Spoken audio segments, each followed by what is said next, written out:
can turn on. We're coming out of executive session. I want to welcome everybody. We started the meeting at 5:30. It's a little after 6, and we'll open up again. We voted to go back into regular session. First on the agenda, it's not really listed on the agenda, but we're going to take the liberty of doing this anyways. Over the last week, certainly the public has heard of some of the issues that the town is faced with search and rescue mission, and the person who first asked if we give some recognition to some of our town employees and some of our town residents was the harbor master, who was first called about the incident with the folks that were duck hunting down in the harbor area, and we started that with the idea that we would certainly recognize folks, and the police department, the fire department had people, Jeff Majewski from the police department and Dan Ledoux from the fire department. That's not to say that all police and all fire weren't involved in this situation, but both of those folks were singled out by the harbor master for their contributions in extraordinary ways to helping out in that situation. And they both declined the public recognition because they wanted to reflect back on their departments, and that's kind of what they do. That's what they get paid to do, and they're proud of all the folks that participated in that. But I think the harbor master wanted to give special recognition to those folks in particular, and that's something that I wanted to publicly speak to tonight. But all of this probably would not happen. We have a couple of people in the audience here, Mr. William Underwood and Charlotte Underwood, for the actions they took that day. And we have a certificate to recognize that. I'd like to read that if I could right now. Be it known that the Westport Board of Selectmen wish to recognize two of their spotlight citizens, William and Charlotte Underwood, for their actions taken on Tuesday, January 7th, 2014, which resulted in the survival of one of Westport's residents. William, also known as Woody, and Charlotte took additional steps when Charlotte observed an object floating down in the west branch of the Westport River from her kitchen window. With temperatures and wind chill in the single digits, Woody took to the road to investigate and discover a capsized boat. Immediately, he responded to this with the harbor master and notified the harbor master, which resulted in a search and rescue effort. Woody and Charlotte Underwood are examples of what Spotlight citizens are all about. They took the extra steps to investigate and report, and out of an ordinary sighting resulted in the saving of a life. On behalf of the citizens of the town of Westport and the Westport Board of Selectmen, we recognize both you as town Westport Spotlight citizens this evening, and signed by the Board of Selectmen. And Woody and Charlotte, I would like you to come up and receive this presentation.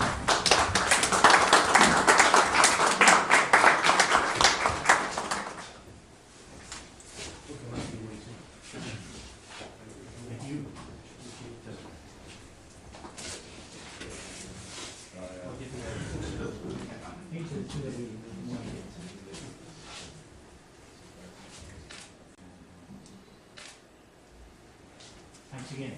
Well, if it wasn't for these folks, we wouldn't have the outcome that we had. There's another person that we're going to recognize right now as well, Woody, and that's Chris Gonzalez. And I'll just pull that if I could. You can stay right there, Woody. The harbor master, as well as just about everybody else associated with this outstanding effort, wanted to recognize Chris. I talked to Chris just as the information was coming in, and he volunteered. He was on to doing some other stuff in stormwater runoff issues, and said, well, maybe I gotta go down there, I might be able to help out. And he did. He helped out with Jeff and helped recover some of the folks that had drowned, quite frankly. Through not being dressed for the occasion, but just jumping in the truck and headed down, and very brutal, as we mentioned in Woody's citation and Charlotte's, very brutal weather conditions. So we have an official citation for Chris as well. Be it known that the Westport Board of Selectmen wish to recognize Christopher Gonzalez for his actions taken on Tuesday, January 7, 2014. A tragedy occurred in the Westport River. An overthrown boat and missed duck hunters were reported. Without thought for his own safety and well-being, Highway Department employee Christopher Gonzalez accompanied police officer Jeff Majewski into the frigid waters in the west end of Horstick Beach at the mouth of the Westport River in an effort to save 2 lives. Mr. Gonzalez is being recognized for his unselfish act in the preservation of another human life. On behalf of the citizens of the town of Westport, the Westport Board of Selectmen, we recognize and thank you for your outstanding efforts, Chris. Please step forward, and I think Mr. Gonzalez.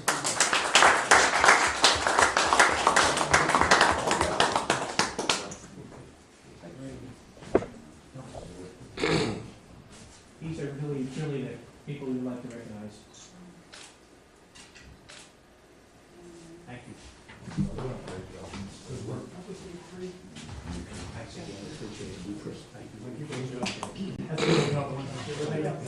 Keep looking up. And I just like to say, one of the things I said, I think John, was that, if you live on the river and see anything at all, just call it in, because you never know. And all I can think of was a duck hunter stranded on a marsh. It's exactly what happened. Yeah. Very good. Thank you.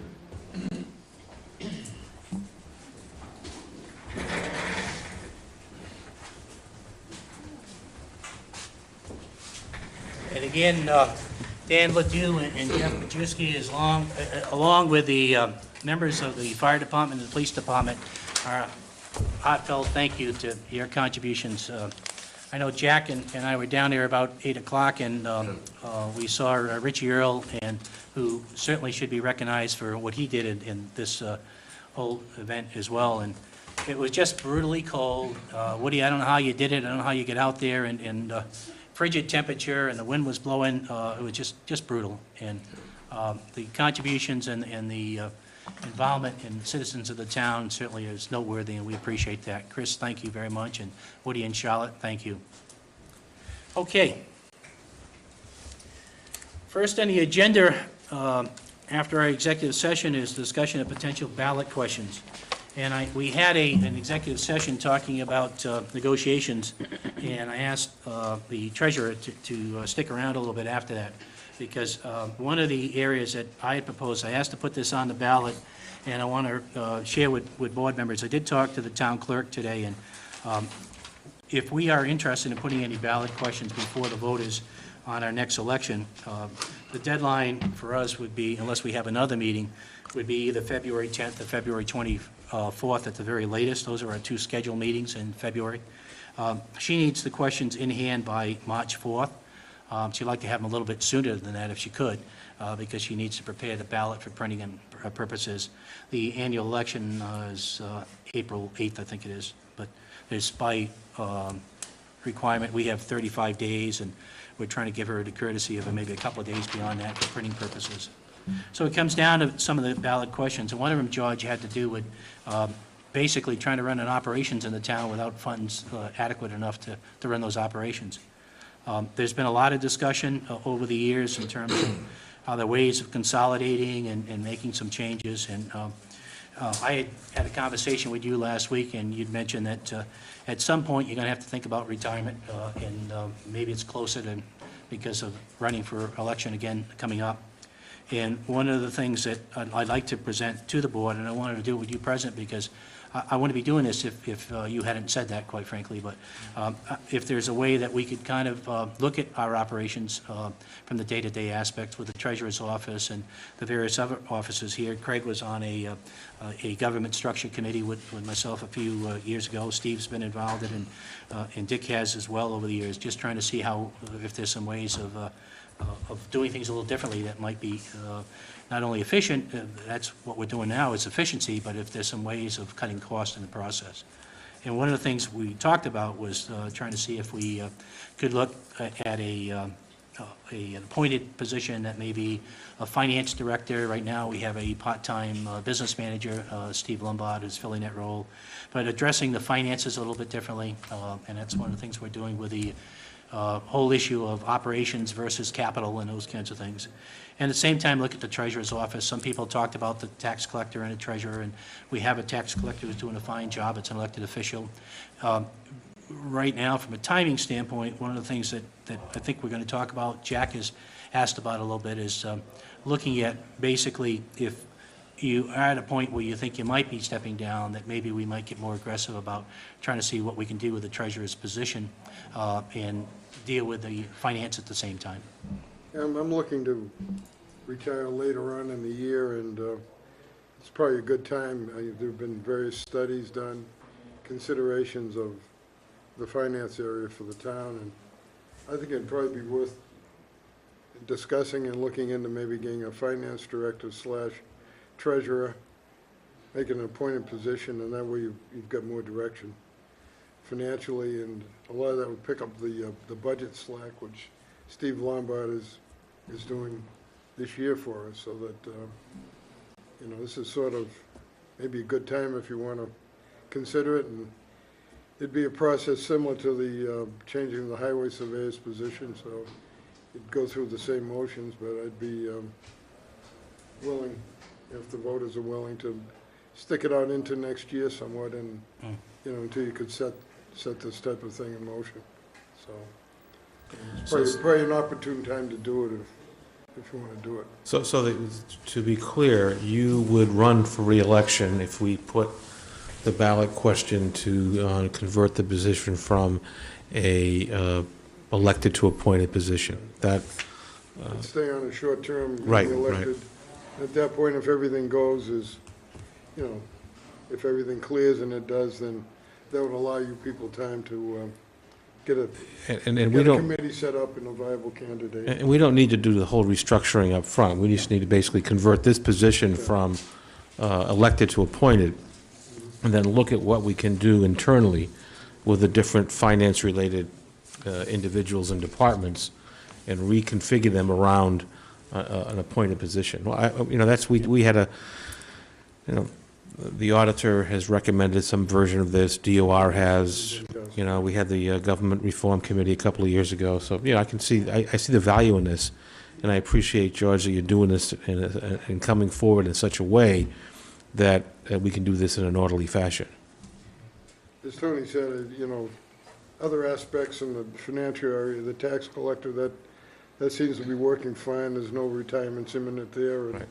you know, you get this end of it done, and then down the road, you know, maybe address that years down the road. Yeah. But It gives us an opportunity to look at this and strategize from the town standpoint.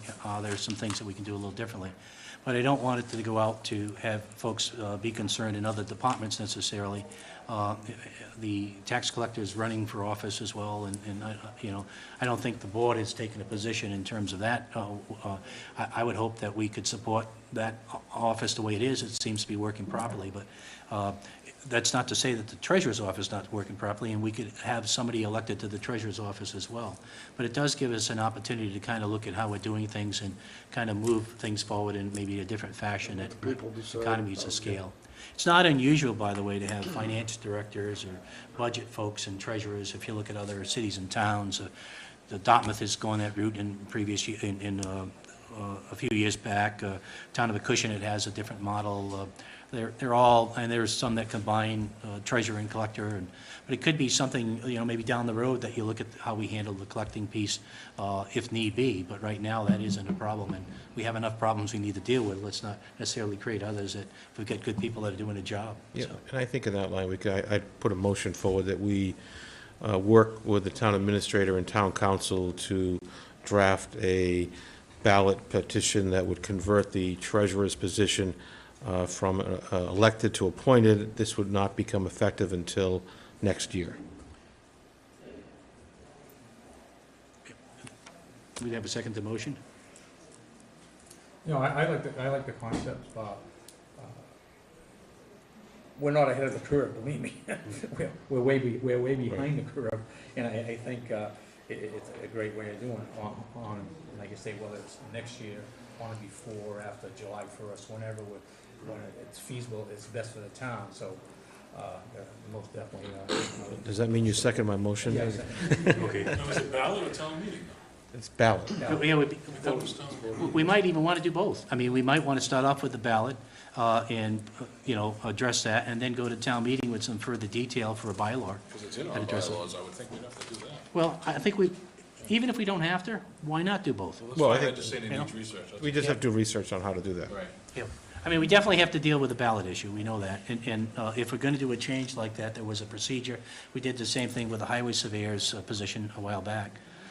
The timing was going to be a little off on this because we didn't want to initiate anything with two people that are doing a great job in their position. So that's why, George, I appreciate you being here because I'm uncomfortable talking about your position without you face to face with it. But I don't think any of us would be talking about this had you not decided that maybe it was time that you were going to be doing some other things in your life. It So, has been 25 years. So. you know, it's a couple of years.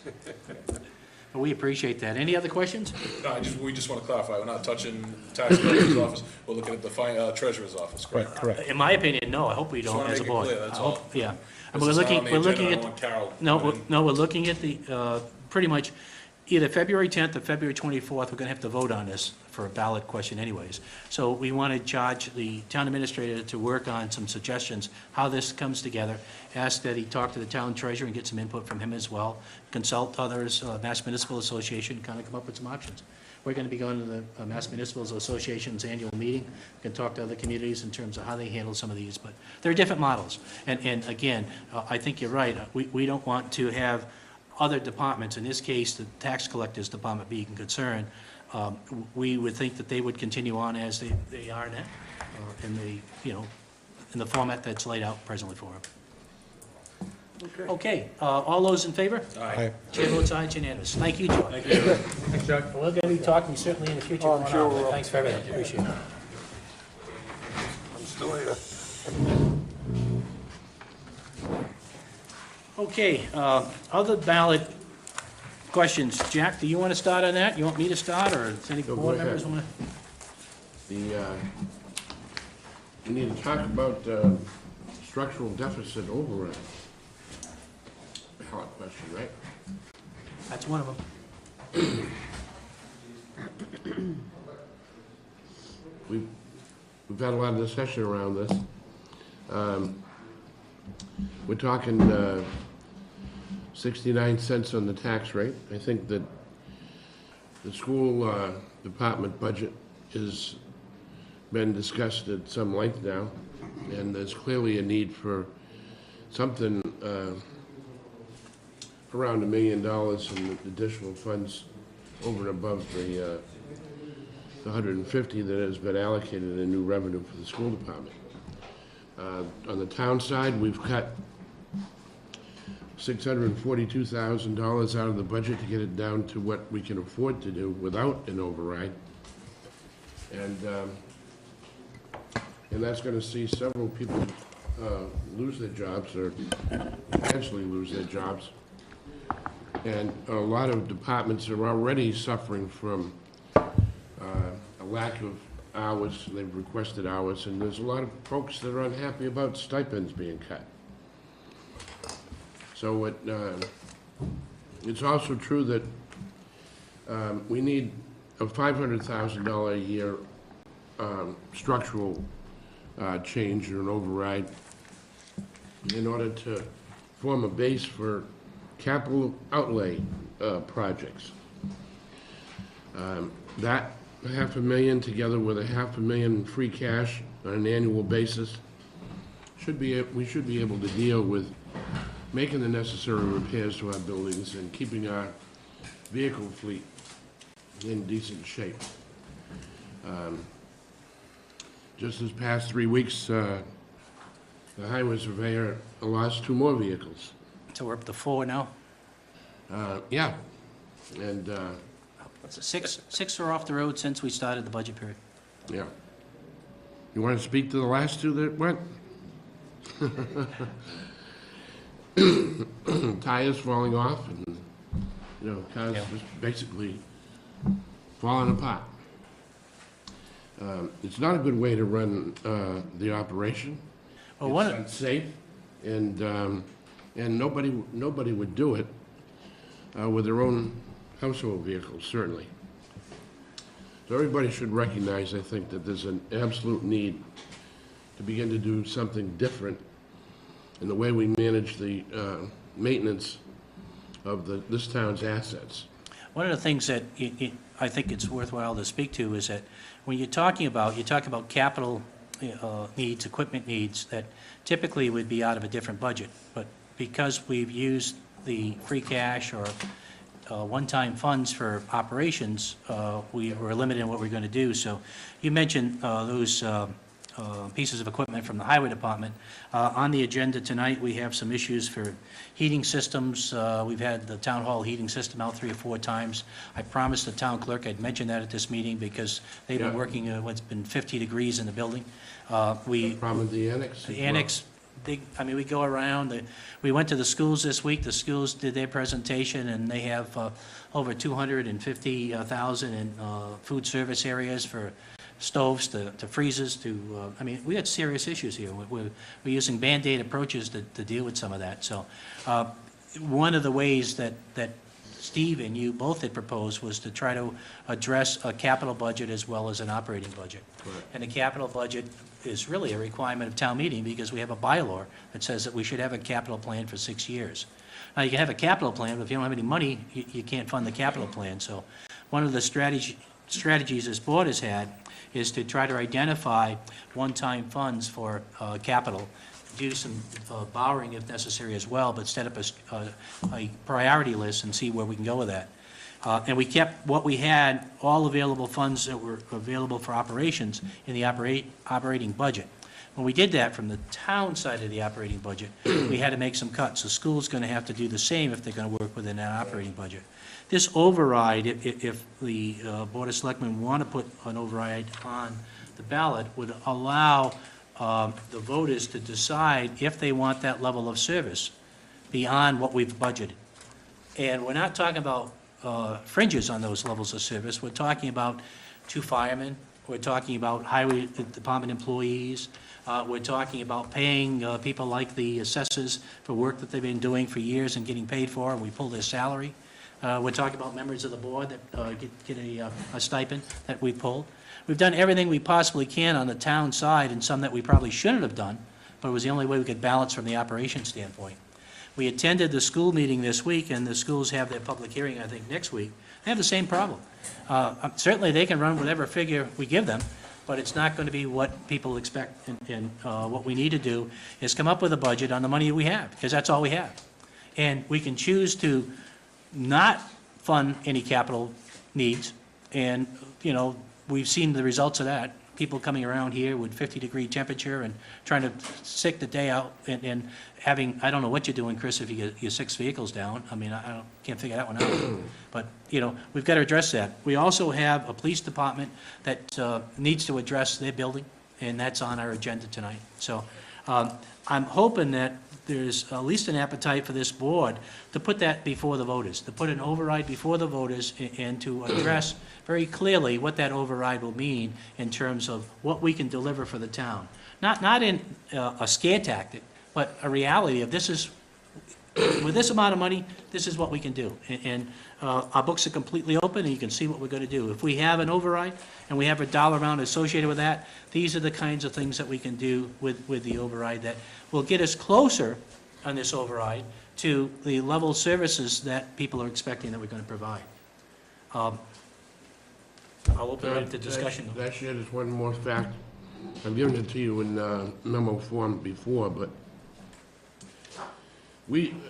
this town began this problem many years ago. In 2009,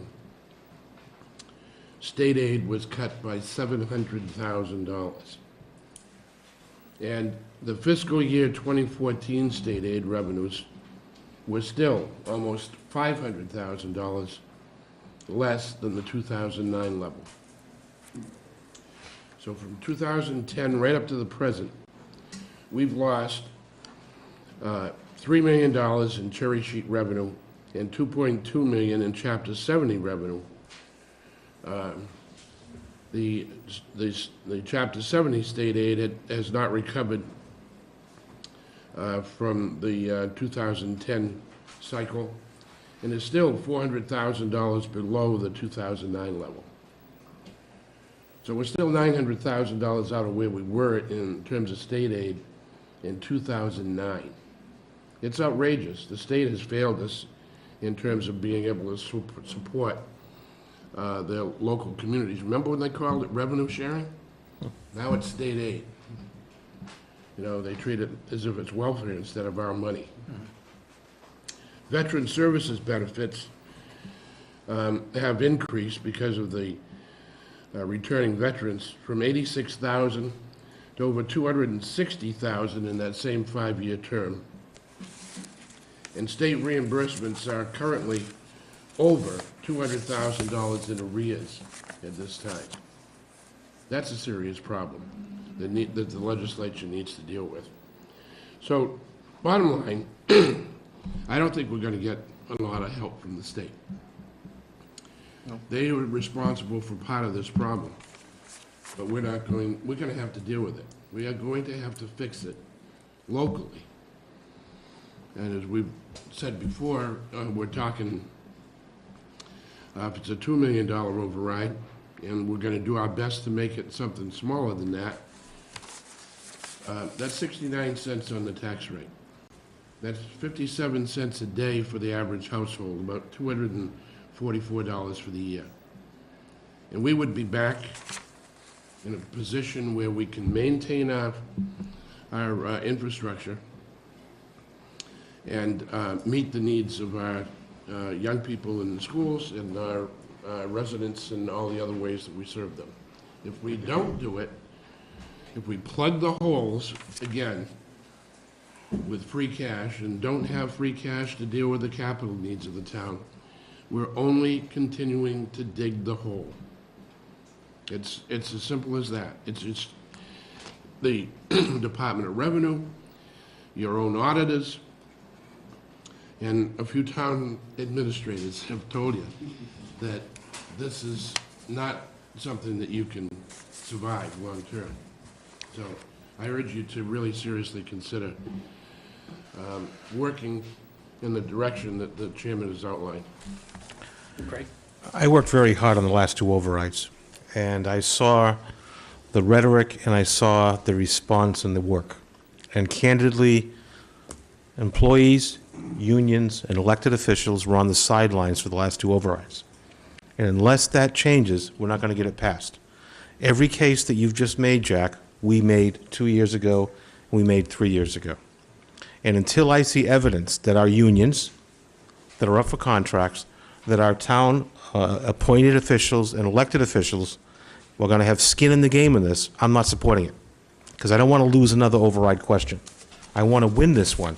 And we're not going to win it unless these people step forward. And last time, they sat on the sidelines. The only people that came out last time were a handful of elected officials, the management of the fire department, and the teachers and educators. Everybody else stayed home. Well, point's well taken, Craig. I don't want to get this into a strategy on an override piece. I want to, from the board standpoint, I want to make sure that we get a commitment from board members to bring this before the voters. I'm not going to bring it up in the regular town election unless I see those groups coming forward. I understand your point of view, and you expressed that, and I respect that. I'm just saying that I think also, as elected officials, addressing some, I mean, we haven't even talked about why, you know, it's not just the vote, it's the need, and the need was there before as well. And I think we need to communicate where those needs are. You know, I mentioned the schools. I could go on in the schools, I mean, alone. Things that, if you don't have an override, what do? Well, you try to find other sources to stop the bleeding in the short term, and we've done that. And again, it's easy to Monday morning quarterback those decisions from previous years, but you can't continue that kind of line, and that kind of line has got us into some very serious issues in terms of equipment needs. The food service issues for the schools are one thing. You've got students that don't have chairs and desks, you know that, in the schools. I mean, who are we fooling here? We've got to communicate that very clearly to the public in terms of the school side. Also the town side. We've got those same kinds of issues on the town side. We've got a police department that can't adequately do their job because of the facility they're in. It was a great facility when it was built, but you know, law enforcement has changed dramatically since that time. So I think we're working within the budget we have. We have the charge. We asked for a override a few years ago. It was voted down. And you know, we've got to let that go. That was voted down. But I think at this point, we need to talk about what do we have for available funds as a town, what's our responsibility if people are saying, on the one hand, they would like us to pull a rabbit out of the hat almost, if you would, because they want us to provide a level service budget in a quality system and the best we possibly can, but we don't have the funds to do that. So we can tell them, with the funds that we have, this is what we can do, and we think there are no frills in those, and there are no abuses in those, and beyond that, then we need to get the cooperation of the town to move forward in terms of the override. So the strategy has to be there at another date, but I think at some point over the next month, we need to make a decision as a board if we're going to put this on the ballot. And I, for one, would hope and encourage board members to consider putting this at least before the voters to give them an opportunity to be heard on that. And our job needs to be very clear in terms of, this is what we have, this is how much money we have, and these are the things we think we can do for that amount of money, and this is what we think we need. We think we need 2 more firemen. We think we need at least 2 or 3 more highway department people. We think we need to put the equipment that we can't get back on the road, we need to purchase equipment to repair. We think we need to have an adequate freezer and refrigerator in the school system. We think we need desks for children. We can spell that out in detail, and we need to do that. But I think that in terms of the strategy, that's going, once we put it on the ballot, we need to talk about that, and probably not around this table, but we need to talk as a community. And you're right, we need everybody to participate in that, and it's our job to make sure they understand it clearly. As a elected official, every one of us need to explain that. But it comes down to the voters. We may feel very passionately, and they may still decide no. If not, we have a budget, and we know what we're doing with that budget. But at this point, we can't continue to take other sources to backfill that budget if an override doesn't pass. Because if an override doesn't pass and we backfill again, and we can do that this year, we can probably take free cash, we can do that, and we can stop some of the pain with some of the layoffs. Next year will be even more dramatic because of where we're at in this situation.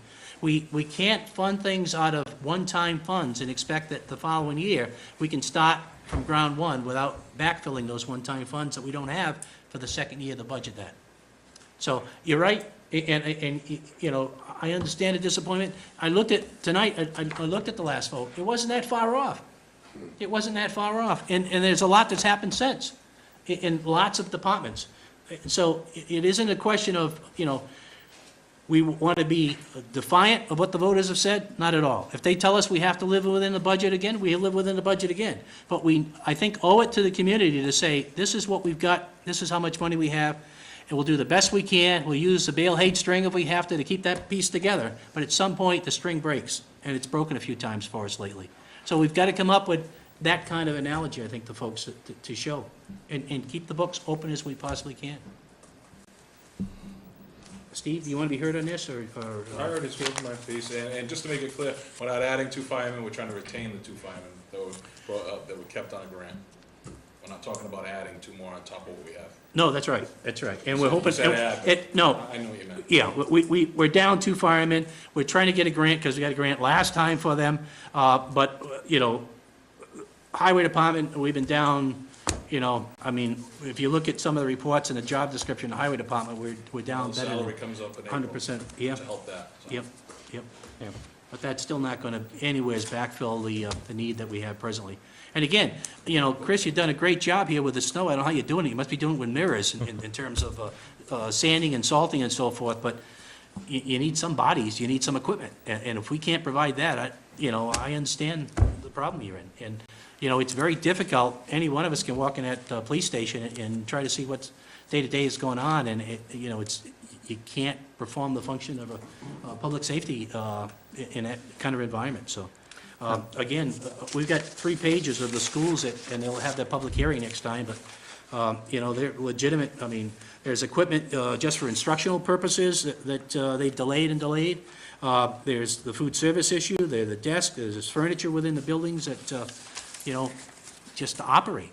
And I don't know, Jack, those 6 that are taken off the road, are any of those going to be able to be put back on the road at this point? Chris? No? So those are 6 vehicles, you know? Board needs an update on that too, I'm not aware of what's taken off the road. Yep. Can you have that next time, Jack, for us? Just send us an email. Yep. Should have it Yep. right. On the override, Proposition 2.5, that's, we go up every year. Other than new growth, it's not moving that fast. There was an article in Standard Times where they're projecting where we're gonna be within the next 15 years, 16 years or so. We may be up 1,000. Some people say we're not even gonna be that, about whatever it may be. So you're gonna have a little bit of a growth. The only deficit you probably have with Proposition 2.5, the cost of the index, the CPI, goes up roughly 3%, 3.5% a year, and we're only going up 2.5%. So every year, we're always losing that 0.5%, 1%, 2%, and just to keep us stable, let alone get us ahead of the curve. So that's an issue. State aid's been cut, Chapter 90, some of the Chapter 90's been cut. More mandates, especially, not so much the towns, but the schools have been getting whacked with mandates. It's unbelievable, and all unfunded mandates. So that's an issue. So I definitely support put it on a ballot for an override and let the people vote for it. And like I said before, we hope it would pass, but if it doesn't pass, we're just going to have to deal with it. And that's all we can say, but I think it has to go to the people. Let the people of Westport make their choice and let it be a ballot question. So I would support it. In our packet later this evening, we're going to be talking about some renovations to the police department, and we're talking about, shoring up the roof in the police department, maybe putting an A-frame roof on, setting things up so they can at least operate. So it's ongoing. And so, we need to start addressing them. We also have a request from the Council on Aging for another building, just to so they can conduct their business. So we're not going to necessarily go out and do any of those things tomorrow, but we have a proposal and design for the police department right now. We have had discussions with buildings within the town and buildings within the school side, and we'll continue to do those. Hopefully, over the next month, we can see if there's any potential opportunities to do some combining with buildings that might allow us to have some savings there. Certainly, if you're not heating and maintaining as many buildings as we are on the school side or the town side, there should be savings. It should be obvious. In addition, if we're looking, as we talked tonight about the treasurer's office, looking at ways where we can do some things more efficiently, we can do some savings there. So we'll continue to do those things. But again, with the operation side, we're limited in the dollars that are available. And the only way we can extend those dollars are to take monies that we call free cash that we would be using, and it's not enough, but be using over a 3 to 6 year period to try to start tackling some of the equipment needs that we have and some of the maintaining of buildings that we have, because without that, I mean, Jack mentioned earlier this evening, if people have been looking at the town hall, if we didn't have CPC funds, we wouldn't be doing the roof in the town hall here, and that's a blessing, because it's not raining today, so I guess we'd be okay, but if it was, we would appreciate the fact that the roof was leaking. Yeah, and the other unfunded mandate, the liability we have is the insurance and the retirement. That's just ballooning so far out of whack that I don't know where that's going to come. I mean, you'd have every city and town bankrupt in the state. And people could argue, well, the elected officials don't need to get their stipend. Well, they're doing something for that. And if they don't get their stipend, they'll probably still do it. But at some point, there's some recognition.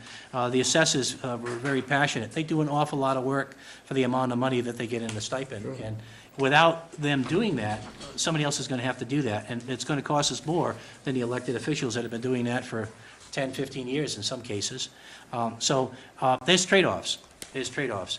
And it's something that I think that it wasn't easy to take the stipends away from elected officials right now. We hope we can get them back in at some point, and the sooner the better. But in some respects, that meant more layoffs on the town side, and we just didn't want to do that right now without at least saying very clearly to the town through the ballot that this is what we have and this is what we can do, and these are the decisions we made to get to that point. But we really think we need this, and this is why, and you've told us you want these to do that. This is the dollar amount we need to do it. I think that's what it comes down to. Any other questions on the override? Jack, if you could be talking to the schools, I know that you have the hearing coming up.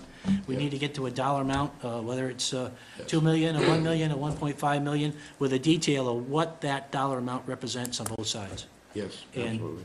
we know what it represents on our side pretty much now, but putting it back in with an override of X amount, this is what we will put back in, or what we could put back in, so people have an idea on that. Another area that I put down was the police station. I don't know what the appetite is for people, but again, it ties into what we're just talking about. We have a design tonight to do some work. That's a stopgap measure for the police department. It's not going to be adequate, but it'll buy a little bit of time. Is there any appetite? There are people in town that would like to see a building needs committee for the police department. What's the pleasure of the board? Do you want to do something like that in terms of a ballot? I think it makes Get that sense out. I think it makes sense having a building needs committee. Yeah. And- Being that- And like you say, I agree. You know, we got a couple of guys that are out there already, bring them along as a consensus group, and let's see what we can do. This would fit more of a debt exclusion override than a general, Yeah, right now, I'm addressing just the police, though, the Yeah. public safety piece, just the right, police. that would be a debt exclusion. Yeah, right now, until we're gonna know what we do with some of these other buildings and all that, I don't care to do anything to that police building, but put an addition on and all that, other than probably no matter what, at least fix the roof. I know they're saying probably fix the roof with the A-frame. I don't know what that's gonna cost versus But just we have some of ripping, those figures. just ripping it down Right. and putting a brand-new rubberized roof on it. Yeah. And then reallocate some of these other buildings moving around. So right now, I wouldn't be interested in putting that on a. Jack, do you have the cost comparison for the two? Not yet, Okay, no. because we should get both. We should get the rubberized, and we should get, I know you got the A-frame, but we should get the other as well. The other piece with the police is that, you know, I don't know if the public realizes, but we don't have all the police in that station anyways.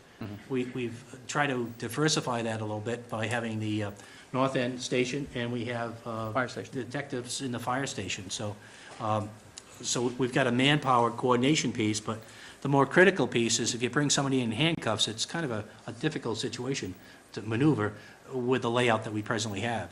And then, if you have kind of a holding area, it's almost, I mean, I don't want to say too publicly about this because we're probably going to get the attention of the wrong people, people that we don't want to.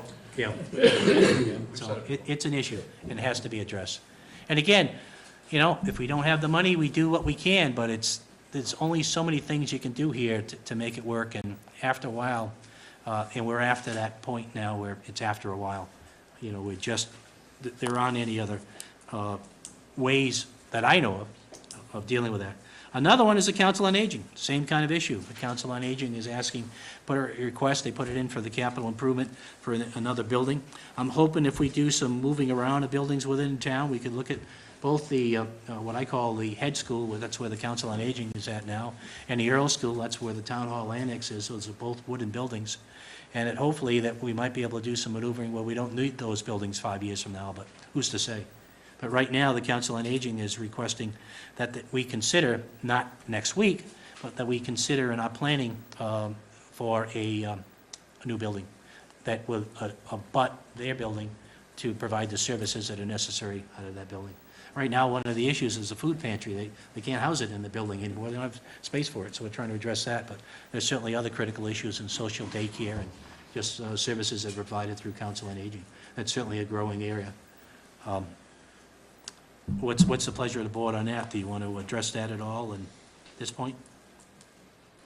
I don't know, I'd rather see a presentation and possibly start a building gift fund if they want, because I know Okay. there's always people that are willing to give if they know it's gonna go for a specific use. Yep. We'd have to see the presentation and look at the needs. It Yep. has to be strategized, Sure. just like the other. Agreed. Agreed, right. Okay, anything else that I haven't covered that people would like to bring forward in terms of potential ballot questions? No, but you got Beach Ave on here, what'd you wanna do with that? Not necessarily, I'm just talking about ideas. Okay. That was just an email. All right, I I just mean, didn't know what you wanted East to do with Beach, it. just trying to get it on the agenda if anybody has any concerns. Well, these are a few that we started, maybe in our next couple of weeks, we can get a few Yeah. more, because we still have time till the I mean, February 10th or 24th. I look at the ballot as a way to give people, Oh, definitely. residents in town, an Definitely. opportunity to weigh in on this, on these issues, and I think it's important to have too, Yeah. so. You get the pulse of the town and then go from there, I agree. I think one of the other issues in the dollars that will be coming up in the next few weeks is, you know, the next 36 months, how we handle the middle school, dollar-wise. What areas are we gonna have to address? Because the recommendation from their folks was, you know, kicking in a minimum of 16 million to something around 38 million, and that would blow everything that we're talking about out of the water here. Has that ever been explored for the high school yet? Not to the degree that they're speaking about it, but hopefully we've actually talked about it, and that was If we do that, your suggestion to 16 move the high school and because it's middle, more tolerant. We're right, gonna put our workers there, Right. they can, yeah.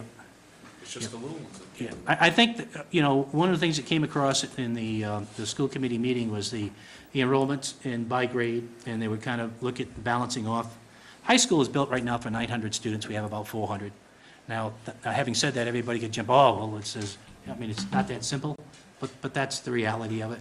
The middle school is a situation now where, you've got some issues in terms of the building, you don't, they're trying to make do without having the ceilings, the drop ceilings, so you go down there, it's sort of like you're in a very crowded,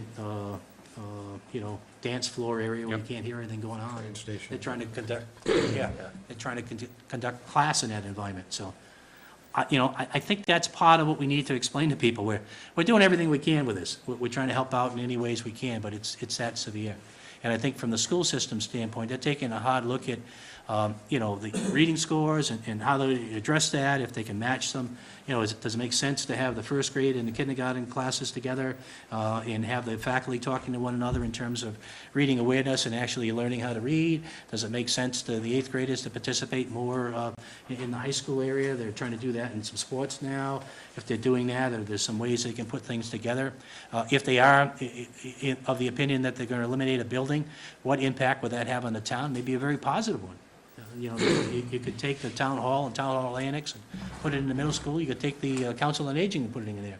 You could free up all kinds of buildings. You could move, please, don't go away and say, we're going to do this, that, and the other. Just throwing these things on the table. But I think they're worthwhile talking about, because long run, it comes down to people and buildings and the expense size of those buildings. So if we can do something with that infrastructure, something that's going to look ahead for the next 5 or 10 years. As you say, looking at the high school, maybe swapping to the middle school, or looking at the middle school and taking the town hall employees and put them all under one roof and manage that a little differently. And then taking the police department and maybe bring them into this building. Give them this And building. then you free up the cost associated with the police department. Council on Aging, instead of building another building, you give them 10 times their space at a middle school with a gymnasium and a cafeteria as well. They're things that we need to look at, not only for the next 12 months, but say for the next 36 months, and certainly for the next 5 years. And this is the time to do that in this budget process. So from a ballot standpoint, I think that covers, unless we can talk about it next time, but again, next time is running close. We're going into February, before you know it, the 2 February dates really have to finalize any kind of ballot situation for us, okay? We could always have another meeting. Right. But, Michael, by the way, is not here. Michael Sullivan is not here, folks. He's in Spain.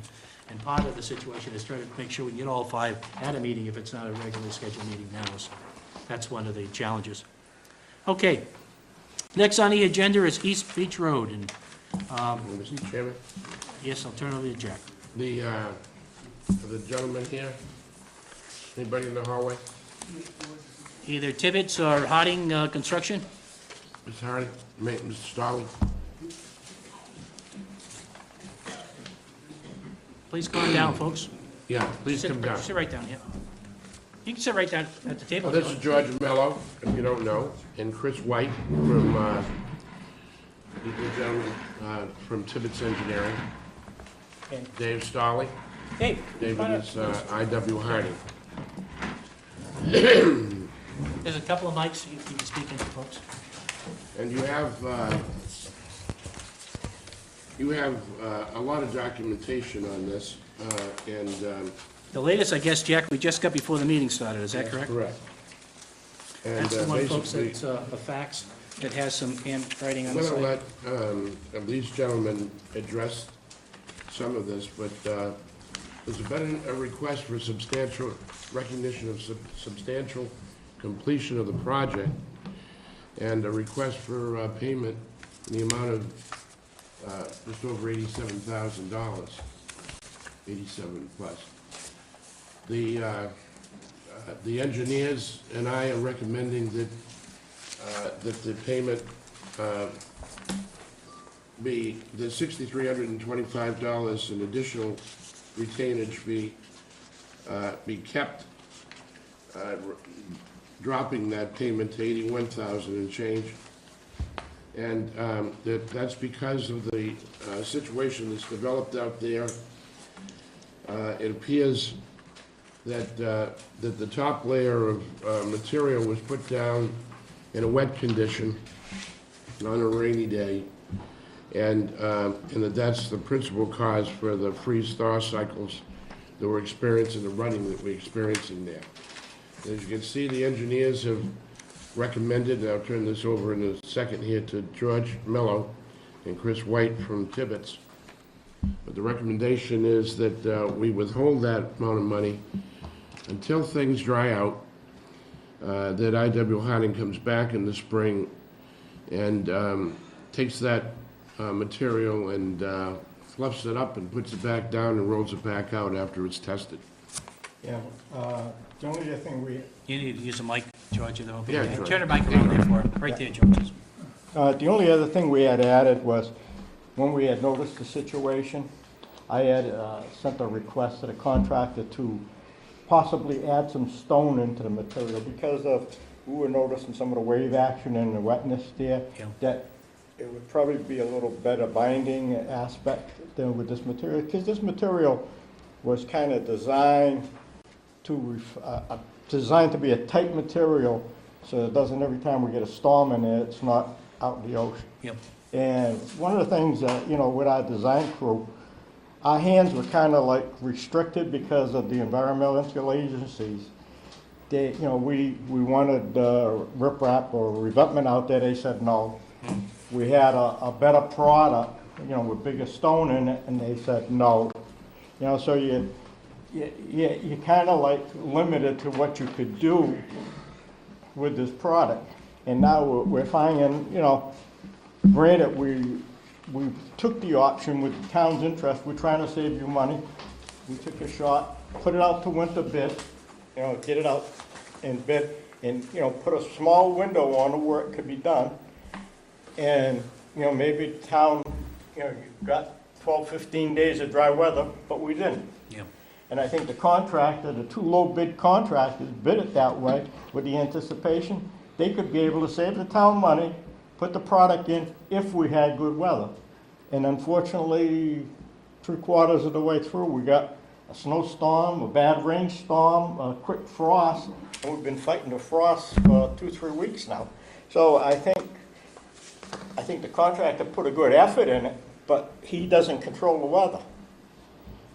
So I think, that's why we changed our aspect from just original pay estimate process in which we normally just process 5%. But now we want to do is hold a little extra money, because we have some concerns with that top layer because of the frost freeze and the amount of frost freeze that we have right now.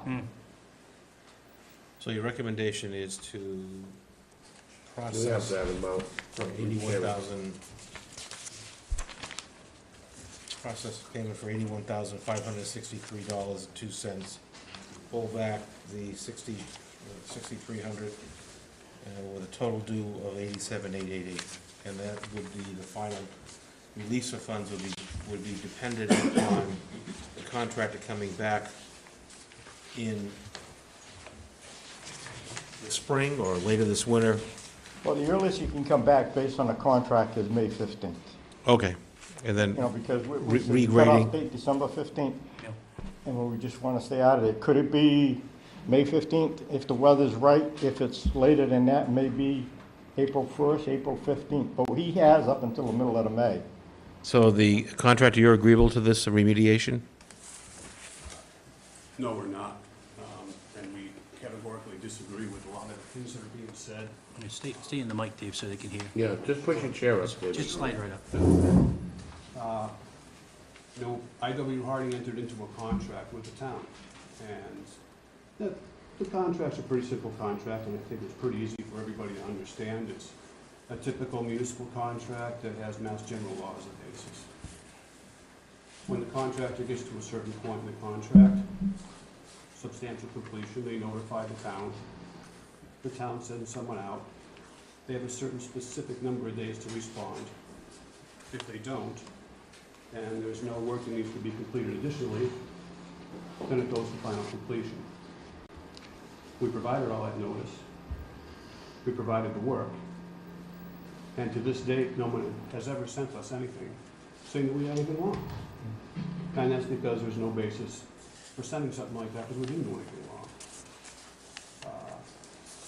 To this date, we don't have anything substantive at all telling us what we did do wrong, or why we shouldn't accept payment.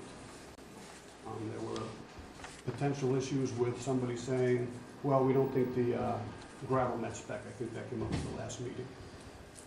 We've had 2 other companies test the gravel, independent testing agencies, and it's flying colors.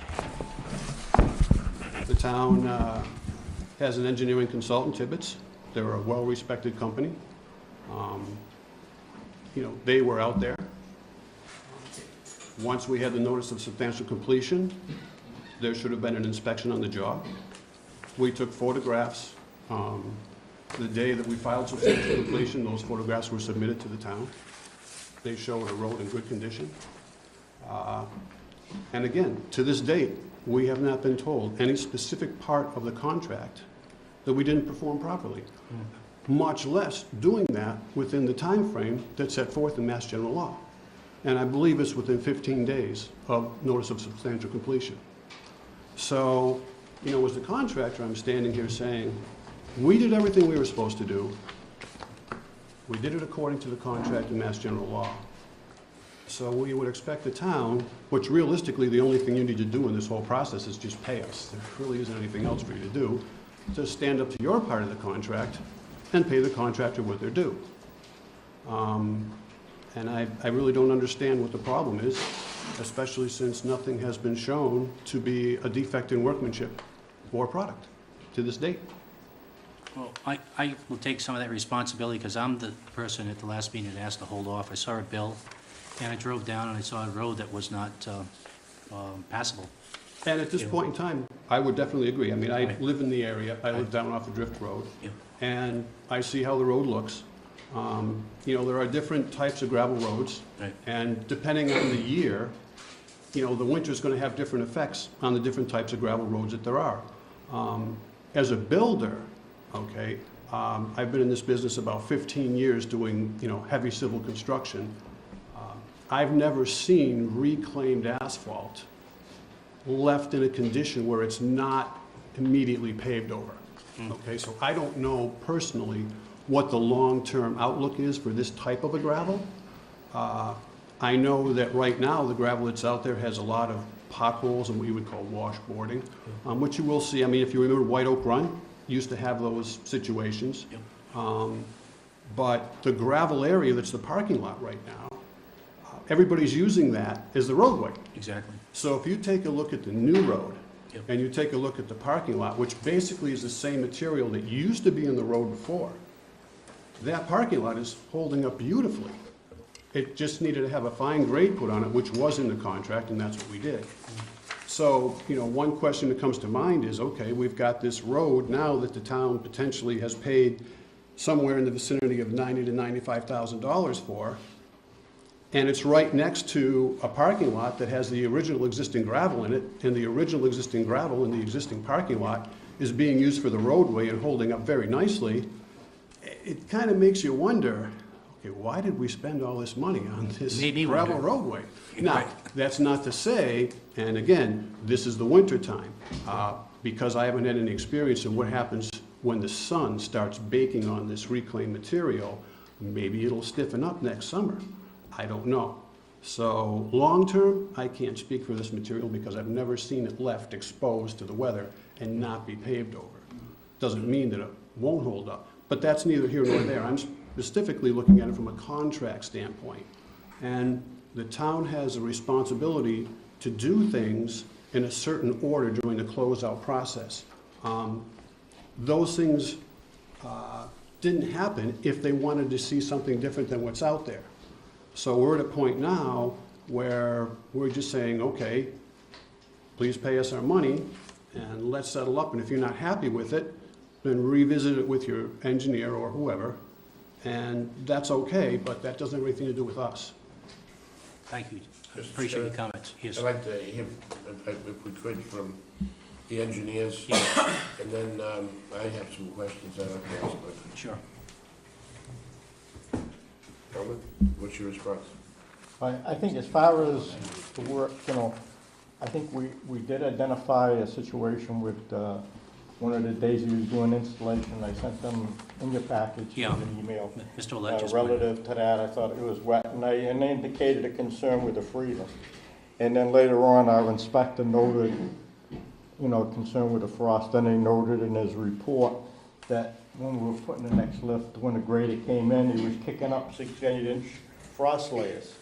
So that was one of the reasons why we never did our finish testing for compaction. Because knowing the frost layer, it could affect the results, because what happens is we were going to use a nuclear gauge with a penetration, which the frost layer would trigger off moisture, saying it's a void, which would say probably show an 80% compaction, where maybe the material might be closer to a 90 or 95. But that's the problem you deal with that type of testing in frost wet material. So, you know, basically, we held the money for the simple fact that we haven't completed the testing, and we haven't had the window to do it. You know, we had 2 weeks of sub-zero weather, and, you know, you just can't go out there. And I don't want to go out and test something and then tell him the product failed, because the first thing you'd say, well, you came out, you had frost in the ground, you shouldn't have been testing it with frost in the ground, you know better than that. So, you know, I did in the best interest, I just stopped the testing, denied it that day, and we monitored it for a week, and then the temperature got bad.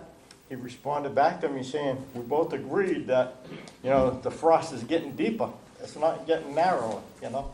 So that's the reason why I'm holding the money, you know, because I have nothing to make a recommendation to the board that the material was compacted, you know, without those testing. Because our testing program was to go down every 100 feet, you know, left, center, and right, with a probe 6 and 12 inches into the material, that we could say, yeah, we tested it thoroughly, and we feel comfortable that the product is installed properly.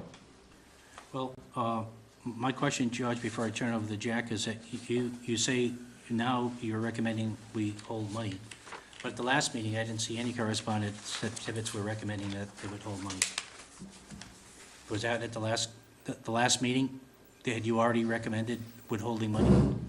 I thought you were recommending for payment of substantial completion at the last meeting as a engineer. That was one of my concerns. Because the reason you're both here is I wasn't sure, we had a problem, and I respect Tibbetts and I respect Harding. I'm not trying to cause problems. I understand you were trying to work with the town. From our standpoint, we were paying a bill for a road that we couldn't use. And so I was trying to find out where the problem was. And I thought what we were looking at last meeting was a recommendation for substantial completion, and I didn't see any objections from the engineer at the time. Well, we had received the requisition, right? I hadn't received a recommendation from the engineer at that point in time. Okay. And that's why there was no action taken by the board at the last meeting. Now, Mr. Chairman. Well, it was a little bit stronger than that. The reason there was no action taken was, I raised the yeah, issue it's with like the board they- members. It was right, way they were beyond, unhappy about it wasn't the clear to me where Tibbetts stood on it at the last meeting outside of, I Right. thought Tibbetts was recommending that they have substantially completed. Well, let me just review a couple of record documents Sure. in the file. This is Dave Starley. David, this is your email to George of December 9th. George, tomorrow we will work on the road shoulders. The grader will be on site plus or minus 7 a.m., Wednesday a.m., to find grade. We will be finishing all our work on Wednesday and plan to demob on Thursday. Make sure the testing crew is on site mid to late morning on Wednesday, as it is not going to take long to grade the road, etc. You should plan on having somebody around during the day on Wednesday, so the work can be reviewed and any adjustments, punch list work, completed before the end of the day. We also plan on removing the silk fence on Thursday AM. Andy is coordinating directly with Chris to place the 14 cement blocks to get the extra signpost that the town is supplying for the R&R sign. Dave Starling, project manager, right? I agree with that. I also have notes from email to George from Walter Galiska, and Walter's the on-site inspector. On-site inspector. 12/10, Tuesday, that's the day after you sent George the email I just read. 36 degrees Fahrenheit in AM, New Bedford records 36 to 26 average, minus 31 F. Reclaimed gravel had already been installed to approximate finished grade. It was rough graded with loader. That's the 10th, Tuesday. Wednesday, the 11th, 27 degrees Fahrenheit in AM. Gallant tried to find grade roadway gravel. That's your man, right? No, well, he's a subcontractor. Subcontractor. Gallant tried to find grade roadway gravel, but top layer was frozen and grader popped up 6 to 8 inch thick chunks of frozen gravel. Site-ready materials delivered 4 loads of reclaimed gravel, which was spread, graded with grader, and compacted with vibratory roller. Temperature rose to freezing as day progressed and the sun warmed the gravel to above freezing. Dave Starley, I.W. Harding, arrived on site in the day. I pointed out to him the rutted, wet, and pumpy condition of the reclaimed gravel at the east end of the roadway. I stated, quote, "No one is going to be happy with this. To fix it, you need to remove the wet material and replace it with dry fill. I don't know how much it rained here on Monday, 12/9, but where it was raining, where I was, it was raining pretty good." Starley replied, "I'm not taking out any material." He then took photos of the site. 12/12, Thursday, the next day, 21 degrees Fahrenheit in AM. The roadway gravel was frozen and the tire ruts were more numerous and pronounced. I took photos of the rutted gravel and emailed them to G. Mello, TEC. That's the conditions that the final work was done. Now with the pile, George, that was used to put down the final lift was also wet at the time that it was worked. Yeah, you have some pictures that, because of the freeze-thaw action, because while he was working, putting that fine grade lift, he generated heat from the equipment on that material, which the material he brought in was dry, but the moisture came up and made it, moist and a little saturated, because if you look at some of the pictures there, that shows at the end of the day, actually the pictures from Dave show that there's a lot of moisture on it, and it froze that night, because you saw the temperatures for the next day. She dropped down, and the next, there's another email in there where Dave and I communicated about, we were gonna go out there and look at possibly repairing some of these, soft areas.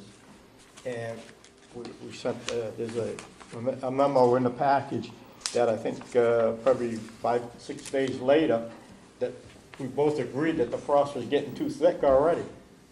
So, we couldn't do nothing with it, with the material. That was meant as an additional work item, by the way. I responded to George's request to do additional work at an extra cost to repair what was there. It was not to repair a warranty item.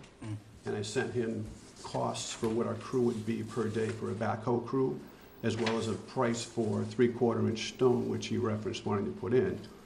And by the time we got to have a meeting, there was so much frost that a backhoe wouldn't have been able to handle it, much less than us. So I just want to make it clear that the work was not remedial work under warranty. The work was to be paid as extra work additionally above and beyond the contract. So I don't want anybody thinking that we were called to come out and repair something that we did wrong. I know from the town standpoint, first part, you were reading emails there was first part of December. You were reading emails first part of December that had concerns with the road. Yeah. I drove by on Christmas morning because of concerns from people who were driving down there, and raised the issue at the next meeting when I saw before us that they said the road was substantially completed. Now, from what I'm hearing with Dave and seeing what his responsibilities are, I guess my question would be, it's 20/20 hindsight here, maybe if we had to do over, we probably wouldn't be doing it in December. And from a design standpoint, from engineering, is that a valid assumption that I should be making? Well, we took an option. We looked at the opportunity, and we were trying to, Yep. you know, the town was, you know, in a tight budget situation, and we looked at it, and we've had mild Decembers in the past. I think if we would have had a 2-week mild December, we probably wouldn't be facing this problem. Well, my point is, what has that got to do with the contractor? If he went to spec with the material, performed it as best he could, given the weather conditions that he couldn't control, I'm looking for the engineers and the design people to tell me a little bit more, as opposed to just withholding money from the contractor. I mean, I see you people as responsible, if not more so, than them, to be honest with you, after hearing it, both sides of it. I'm just one person here, I'm not. The record shows, though, that the engineer did inform the contractor that they were proceeding at their own risk. And when were you notified When was I notified of what? that this issue was going on? When I brought it up at the last meeting, it was way after all this, and my understanding is all we had was a document to substantially pay. I don't think you were in the loop at that point, were you? No. Well, that's my I point. had- If we're hiring an engineer to do some things, and they're working on it, I mean, the thing is, we all need to work together, folks. I'm not trying to point the finger at anybody. You had a pay estimate that was submitted, Right. you know, and what he did was he submitted it together with a substantial completion. And what I did is I split them apart, because I didn't want one leading to the other. Although we knew he anticipated submitting one pay estimate, he identified that as pre-construction.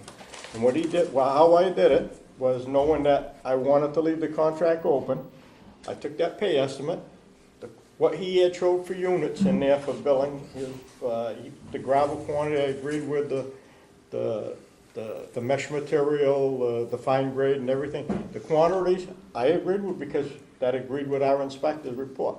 Standard procedure, pay that, take 5% right off the top, because you hold that as retainage, okay? What I did was, when he followed it up, requesting substantial completion, that means everything is okay, there's no problems, then I instituted to take the extra money, because I wasn't gonna say it's substantially complete when it wasn't. So Jack, That's the reason why you had the extra money. what is your recommendation? My recommendation is we pay the 81,000, that's the number, Okay. is recommended by the engineer. And the reason is that substantial completion is not attained. We haven't gotten the final testing that was to be done at that time. There was agreement between the contractor and the engineer that it couldn't be tested because it was frozen. So I'll put that in the form of a motion. Second.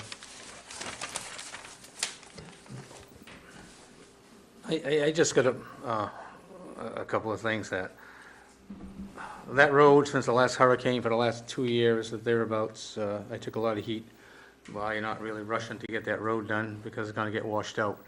And we kept calling it Nantucket Cobble. I mean, that area was 1,000 feet thereabouts. Now and then it was a little ruddy, and if we touched it, but it was solid. That was a solid type road. So much so, as you say, you put a fine grade over it, that's what we're using now.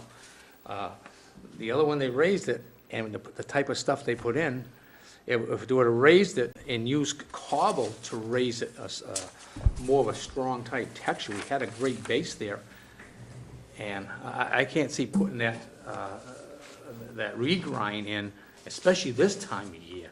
It's just, to me, it just separates, it's just dust. It looks like we have down there, we just end up getting sand. We just might have just taken beach sand, throw it on top there, 2 feet, and let the cars go through there. I got more, and I'll tell you, I got more people come up and they said, hey, Dick, we like that Nantucket cobble, that was great, at least we get by. You know, we couldn't go 50 miles an hour, but we get stuck. Now, we can't even move in this stuff. So, because it's so thing, they're pushing all the stuff as the washboard. So that's an issue. I have a problem with the town. Now, whether it's he said, she said, they said, I don't know. But the bottom line, it's beyond my expertise, it's beyond my, how could I say, my pay grade. But there's a problem there, you know, well, there's the contract, he said he did everything what he's supposed to be doing.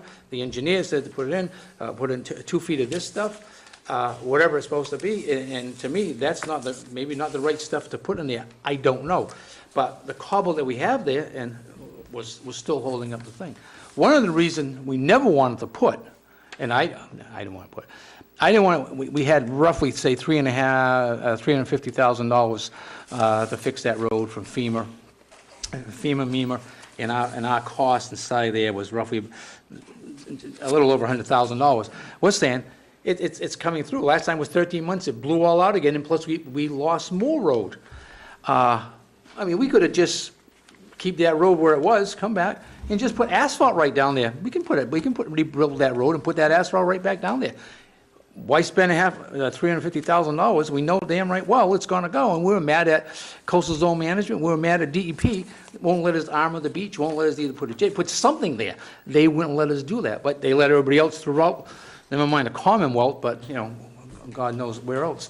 But, so that was my thing, but to say that we spent that money, yeah, it's short money compared to the $350,000, but I don't think we got anything. I think we just got sand, just a different color. Instead of being sand over there, we got black sand. And so I think it was a bad decision on somebody's part to move forward at this time of the year. I think we put a lot of faith in engineers. The contractor, I mean, they say, well, we can do it. These are some of the issues that may or may not happen. That wasn't spelled out, saying like, look, hey, if I put this thing down, it doesn't work. And granted, you put it down, the frost next day before they have a chance to come and compact it. So I don't think the job was completed until the final test was done, and that wasn't done till it was frozen. Maybe if everything would have been, we didn't have a lot of rain, we didn't get a lot of thing, it would have packed, and we all know that stuff works with heat once it just solidified. So I don't know. I think there's something to go around between both individuals to rush and to get it through. I don't know. I just definitely I wouldn't pay the whole bill until something's going to be done to this. Whether we got to take some of that stuff out, maybe they got to put some other hard stuff underneath. I don't know, but I don't think that's going to. I don't think it's going to work. Well, at this point in time, you're in violation of Mass General Law. It's very clear. Our attorneys will be contacting you. You're also in default of the payment. The payment was due earlier. You're in interest charge right now. According to Mass General Law, you owe interest after 15 days from the submittal of the requisition. So we'll be looking to collect the interest on that. And, you know, it's unfortunate. I'm a resident of this town. I've been paying taxes now for 18 years. I could tell you how much the total amount is I paid to this town. But, you know, I see you have this meeting, and you were just talking about how we're short of funds, and we're going to want to have a Proposition 2.5 override. And then I see something like this road project, and I see this kind of thing going on, and it makes me wonder as a citizen, if I approve a Proposition 2.5 override, you know, what kind of decision-making process is going to be utilized to spend this money? Because here we had a road project that was very simple, $97,000, not $1 million, $97,000. And now the town's going to potentially be exposed to litigation costs. We're paying interest simply because somebody didn't process a requisition in a timely fashion, and that's all it came down to. And Mass General Law is very specific. You provide a requisition to the town's representative or to the town, whoever they tell you to give it to at the time the contract starts. They look at the requisition, they approve it, and a check gets cut within 15 days. I mean, it doesn't get any simpler than that within a town. And now you're paying interest because somebody dropped the ball there. Now there's going to be problems with this. And my thing is I would have no problem voting the whole bill to be paid if the quality of the work was complete. And to me, it's not, so that's... Well, and the thing was, I would say then, in order for you to make that assumption, then you would need to have a working, good knowledge of the contract that we were supposed to build a contract to. Do you have a good working knowledge of the contract? No, but Okay. my thing is this, if I drive down the road, I don't expect it to be like I'm driving through a foot of sand, so going all over the place. understand So, I mean, nobody, I don't care who you would talk to, a kid in the fifth grade, the road should be hard, okay? The So that's contract what I'm is a saying. build contract, not a performance-based contract. Mm-hmm. If you said to I.W. Harding, go build us a bridge that will withstand a 30,000-pound load, I better build you a bridge that's going to, take a 30,000-pound load. I agree. If you say, I.W. Harding, go build me a bridge using a 30-kip beam on this head wall, okay? And we do that, which we did, and then you take and you put a truck over it that weighs 30 tons and it crashes through, not our fault. Not your fault. It wasn't a performance-based spec, okay? You didn't have that on this job. You had the bridge type spec. Build us according to this spec, put this gravel in, do it in this format, 2 lifts, compact it, and fine grade it, okay? Now, once that's done, you give us notice, okay? You then have specific number of days to refute that notice. If you don't refute it within that certain number of days, then the next section of the contract kicks in. So this is not something that is subjective. It's not something that is open to interpretation. It's cut and dry. So what I find hard is, in front of these TV cameras, to know these specific things, to bring subjective interpretation into it to try and not pay the contractor is, it's unacceptable to us as a Now, if contractor. you're telling me this was done now, and we're coming April, or maybe we're talking sometimes in June, I'm having problems with the road, that's one thing. I mean, we haven't even left the area, and as the stuff was going down, you couldn't even grade it because it was chunks of whatever act of God, Mother Nature still, we couldn't get a final determination, was it done to specs? And There was that's- that's- plenty of time to do compaction testing. The engineers took it upon themselves to determine when they wanted to do it. We put down probably 75% of the gravel on Friday in beautiful weather and compacted it. Could have been compaction testing done the whole entire time.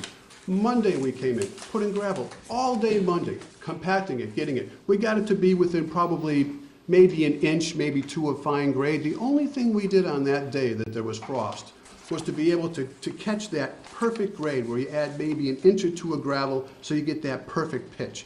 Had nothing to do with the structural integrity of it. Okay, so knowing the temperatures, knowing what was forecast for the end of the week, I would think that someone would say, okay, well, we better test this material as it's going in on all day Friday and all day Monday. No testing. So as we get closer to the time frame, okay, and we see the weather forecast coming, we knew cold weather was coming, we were working long hours from dusk till dawn, still no compaction testing. The day that we've got 6 inches of frost in the ground, you know what I mean, which now we're coming out to do compaction testing because that's when they wanted to do the compaction testing. And again, I'm just saying, these are all facts of the matter. This is all stuff that would come up if we were to go back and recreate the timeline, go through all the correspondence that we had. But there's been an epic failure to follow the contract documents on this job. There's been an epic failure to relate the existing conditions to what type of contract it was, performance-based contract or build-based contract. All right? You don't have a problem with having put that final course down, using a stockpile? Well, first of all, to say it was Let me ask final the course, go question, ahead. Mr. Starling. Well, your wording is wrong, that's why I'm Well, saying no, something. well, then you should correct me after I ask the question. Okay. You don't have any problem with the fact that on Monday, the 9th of December, when you put down that final course of material, you used the material that was in a stockpile that had been sitting there in the rain, I would and you disagree. put it down in the rain. I would disagree. Disagree with what? With what you're saying. What's the disagreement? Well, first of all, you said Monday, correct? The 9th, you said Monday was The Monday was the last day we put in the majority of the contract material. There you go. It came in on trailer dumps from the site in either Tiverton or wherever LEL is off of Eagleville Road. So what is this stockpile that you're talking about? Was it raining? I don't believe it was raining much at all, no. I mean, there might have been some drizzle coming down from time to time, but nothing that would have a problem with the material. I sent him an email stating that it was raining. That's right. An email what? Would you like to read the email? I sent you an email that morning, question, you know, And my engineer said everything was going fine, they were having no problems. Okay, we have a disagreement on the facts. Yep. Mr. Chairman, you have the recommendation. We have a recommendation, we have a motion, we have a second, and David, in that motion, we're paying substantially most of what you supplied. The recommendation of the engineer is to hold back some money until the rest of it's completed. I understand what you're saying, and again, I asked to withhold this initially so we could find out what the contract did say. We hadn't had clarity on it. The last time it came before us, there was some misunderstandings, to say the least, in terms of where Tibbetts stood on this issue. And I appreciate Tibbetts' contribution on this. This isn't about trying to make anybody look bad, and we understand you were trying to do what you thought was the best for the town. So we're not trying to offend people, but from our standpoint, we have to pay the bill, and it's difficult to pay the bill if it doesn't look like the road's performing for what you thought you contracted for. That's why we asked for that insight and that investigation into it. Jack was taking the lead on that at that point. It's unclear to me in communication what happened around the holidays and the weather situation. We can't control the weather, we understand it. But from our standpoint, we have to have a responsibility if we sign off on a road that people have difficulty driving down. I have a problem with that personally. And I think other board members decided they'd at least wait a meeting to try to address that. The think we have motion a- tonight will address most of your money this evening, though. Okay, we have a motion. I suggest we vote on it. Any comments, any other comments from anybody? We'll call the question then. May I just? Jack, go ahead. Just Fred. briefly, since Chris, you came in all the way out here, that these guys might want to hear from you on what you saw down there relative to the recommendations you had earlier made to us about the revetment, armoring that beach, which was not allowed by the environmental agencies. Excuse, speak into the mic, Chris, You need to get closer to one of those mics, if you would. just so people can hear what you're saying. I'm trying to understand what your question is. Sal, do you have anything further to add to this discussion, first of all, and then would you share with the board what you shared with me when we were in the field? Well, the reason I haven't said anything is because George is the construction supervisor, and I'm providing support for his work. But I also am the laboratory director, and that gets me involved with testing. And the problem that I had with this job is with any job that has over the optimum moisture content in the material being compacted, is that you can't properly compact it. Right. And that can be seen when it's being compacted. It's very easy to see, because you push water up, you get a mushy situation. And that's what Walter saw when he was out there, because he actually called me to discuss the conditions. And at that time, we knew that it was over-opped, and that he'd have to remove and replace it. I think it's either that, or wait until the other part of the contract, which is in the spring. Then it may stabilize. We can assume that in time it will, but it depends on what kind of storms we get, how water gets in there, whether we have a lot of rain, whether we have a lot of washout and rutting, and it appears that that's happening now. As far as the tests themselves, we were scheduled to take tests. I don't have any idea why they were delayed, but I think it had to do with efficiency. Come out once, take a whole bunch of tests. I know that we had made the effort to make sure they really compacted the material tightly so that there wouldn't be a problem. And everyone fully expects, I guess, everything is going to pass, because they were loading their equipment, getting ready to leave, and we still hadn't taken any tests. The way testing goes in construction is that you take tests as you work, as you progress along, so that you know that it's in place properly. And you don't do a whole bunch of work and then find out you gotta go back and redo it. Well, why that occurred or not occurred, I think in the interest of speed was really the culprit here. Trying to get it done in a short window, in the time frame that was allotted, and in the weather conditions that occurred, created a terrible situation all around. The fact that it didn't get stopped until the weather got better, or unless the material got better, is concerning. And as far as material coming in from a stockpile, I doubt they cover their stockpiles. Maybe they do, but whatever was being trucked in was in the same rain, I assume, that was the rain occurring down on the site. So I kind of suspect that the problem was not going to be easily fixed in a short period of time. And the contractor knew that, and he had to make the best out of a tough situation. It created just what we kind of expected was going to be created. It's the reason that we were very concerned about the way it was left. And now with the freezing and thawing, there's roads with potholes absolutely everywhere. It's even a news item right now, how everything, all paved roads are breaking up, top layers are separating from binder layers. It's an unusual situation, but we don't even have pavement, and it's no guarantee that even if we had pavement, that it would be a better situation right now. As far as the material that's out there, it's great stuff. I'm talking the material that was in place, but it's granular. It is easily moved by wave action, as you saw. It destroys the roads. When we have a hurricane, we get the wind the right direction. All the granular material that's under 3 or 4 inches of pavement moves. This material was supposed to be tightly compacted and act like a mass. And actually, the revetment that we were trying to get permitted was going to protect the edge of this mass. That really wasn't approved.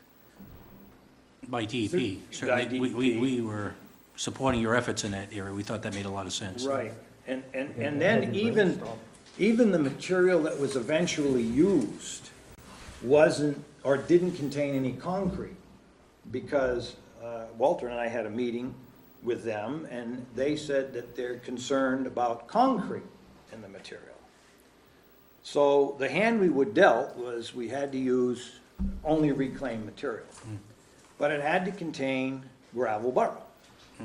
You have to put gravel burrow in it to stabilize, close all the voids, because typically fine sand and silt, it's coated with asphalt. And it's not in this material other than in the process of grinding it.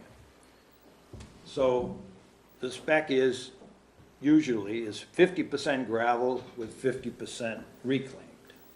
Well, we had revised that a little bit to 30% because we were trying to get the maximum in less efficient material into the ground. Again, the whole intent of the design was to save money. And Well, we were also told the design was a recommendation of DEP, it wasn't just to save money, and it was the only option that we had available to, we were told by our town administrator that we couldn't do anything else. And we tried to, and I asked the town administrator at the last meeting if he could recommend some places where this was done successfully with the same material, so we could take a look at it and learn from that. Jack, did you find any? I've asked them to give me a list. I think it was on the minutes that we talked about, we haven't found any. Do you know of any? No, I don't know. Why is anywhere DEP, this- any idea why they're recommending, well, you put this down where, you know, Well, it's, I mean, we're blaming a contractor I mean, he, by specs, you checked the material, he delivered the material we asked him to deliver. Now, at the end, there might have been an issue in terms of the water, I'll grant you that, but up until that point, I don't think that DEP makes any recommendations one way or the other. well, we were told that that was the only option we could use. And I Well, think you'd suggested the same. there were other options, but they're more expensive. And the whole intent, gotta understand what the intent was to save costs for the rebuild of the roads so we would have funds to build the revetment. That was that's what the goal was from day one. As part of saving costs, we weren't gonna put the pavement down. And we were We going were to told try we to... couldn't put pavement down by DEP. It was against, we were told that at the last meeting. I wasn't here. Right, Jack? You said that. We were told DEP wouldn't allow us to put pavement down. You're telling us we can't put, I've been arguing to put pavement down there. I think the highway surveyor's been arguing. We were told we could not put pavement down there. Are you telling us as our engineers we could? Well, I'm just saying, I'm not familiar with that aspect of it. I know the meeting I had, they didn't want concrete in the reclaimed material. And that was one of the issues that I had to exclude, because most of the time, that material is sold with about 25% concrete, 25% asphalt, because concrete's a little better interlocked and it makes a better material. But I mean, all the meetings I went to, and like I said, it was $350,000 plus thereabouts, and we could put asphalt down, just continue the road. And we're saying, why, it just have it blown out again? Look at the beach at one time used to be 200-300 feet further into the ocean, and it's just washing in and washing in. And no matter what we're spending time here, you know, this is coming through, going through in another, who knows, another good storm surge or what have you. So we could, there was nobody, because FEMA and MEMA and all that, and the highway, they gave us the money to do that. We had to come up with 125, so we could put asphalt. Asphalt was never the issue that we could not put it. We just thought it was going to be a waste of money. Jack, what's your ruling on that? Because you told us quite the opposite last meeting. My understanding from the get-go here was that the environmental agencies, and I get this through the engineers, would not allow us to repave it. And it was, I need some help. We're paying you as engineers. We need to get a straight answer. Well, I have to find that You're out. being quoted as saying that we can't do it. We think if there's some simple ways that we might at least be able to protect the road a little bit more and have it passable so people can drive over. We put in some material that we try to work with. Other people told us we had no choice. This was a design. We went out to bid. This gentleman put in a bid based on a design. It was, now, the 11th hour, maybe in hindsight, you know, if we could control the weather conditions, it might have been different. But that's part of what we're dealing with here. And in fairness, we got to vote, we want to try to pay this man as much as we can for what he's delivered. But you people, as, again, our engineers, are telling us, hold back money because he hasn't done exactly what he should have. And I'm wrestling with that, saying, really, is he the problem here, or is it DEP and our own engineers and our design? Well, So I'm the point confused. is, it hasn't been properly installed. And if you don't install it properly, it's the same idea as Scotch tape. If you try to tape on wet weather, it's not gonna stick, yet it's great stuff when it's dry. It's the same thing with this material. If you don't properly install it, you're behind the 8 ball. You're not going to get it to work. It's not going to perform like it was supposed to. You can always improve on items, but basically that is the main problem why so much potholing has occurred, which is unusual. That's very unusual, especially when you consider that potholes occur all over the place, but not like that. So that top layer couldn't have been properly installed. And that's one of the main reasons that we're saying to hold out some money, because it's not been properly installed. Okay, any other questions, comments? We're gonna call the question if we can't hear. Diane, could you read back the vote, the motion on the floor to pay any amount? Okay, motion by Mr. Dutra to pay to the contractor $81,563.02 and to retain the extra until the final testings are done.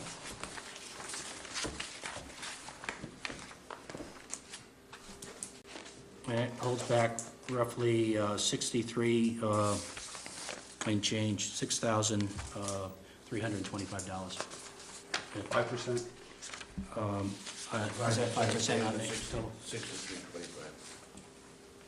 I would just ask, as a follow-up to this, there was an email that I sent to the Board of Selectmen, the last one on Friday afternoon, about a conversation that I had with George. I think it would be very interesting if you'd read that email, because I think that the conversations we had here tonight, I think you're going to find a big disconnect between that email and this conversation. There's a bunch of flip-flopping that's going on here.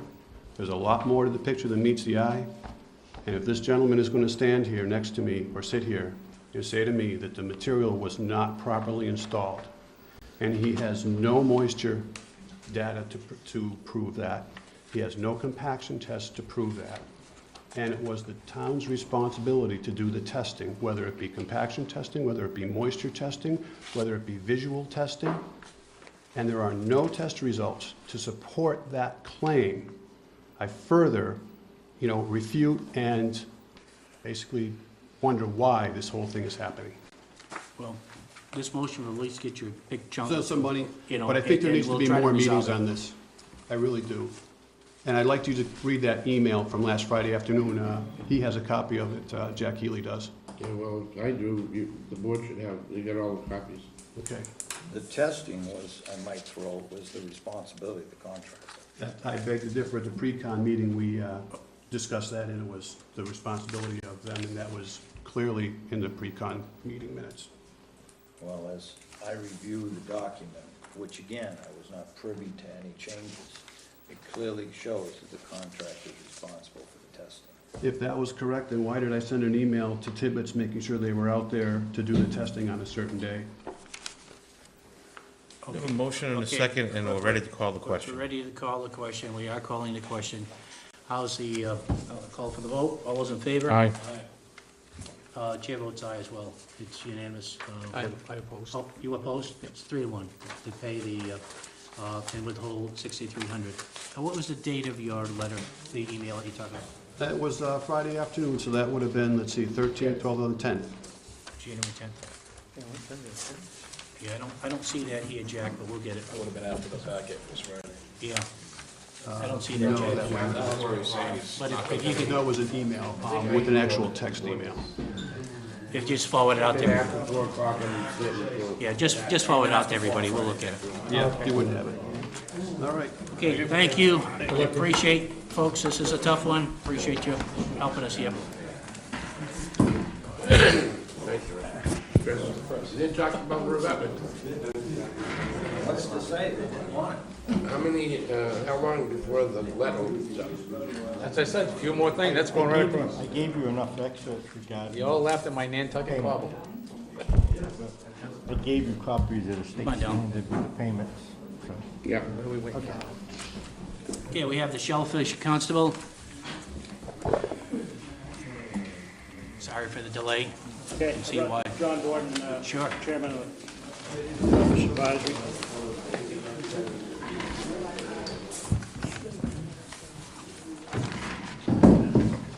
Well, hopefully tonight we have some good news for you with this MOU from the state. Actually, there are 2 MOUs here.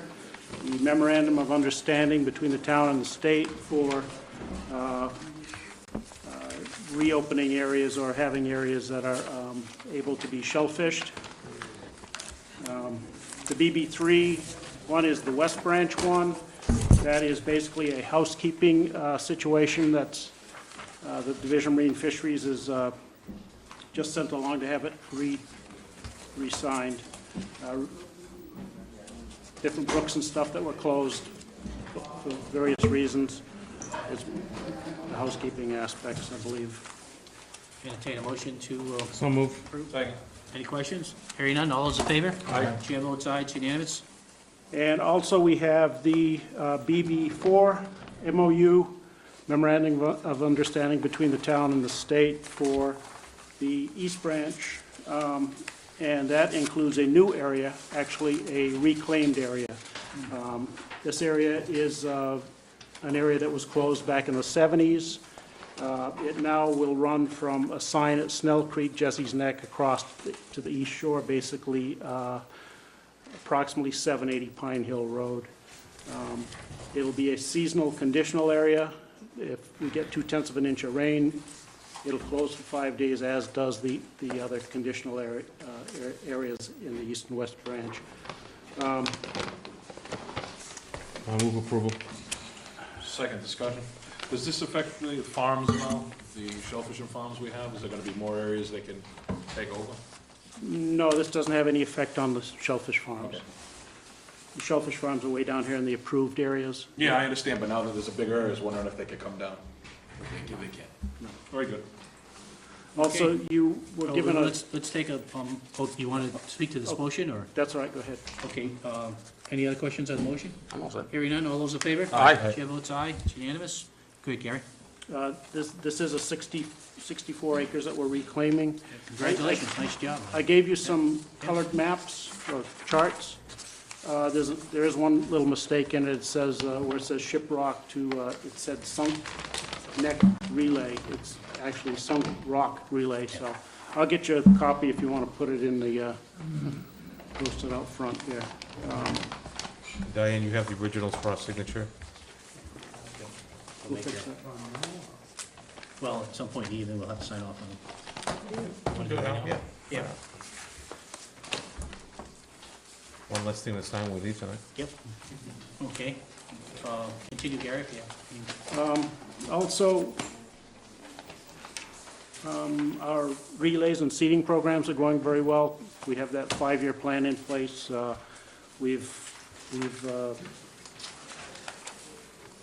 So far, we have about $340,000 in that fund, which $100,000 a year for 5 years. So I'm looking for the other $160,000, which is non-tax monies, it's gift money. So anybody out there wants to contribute, we're happy to accept their donations.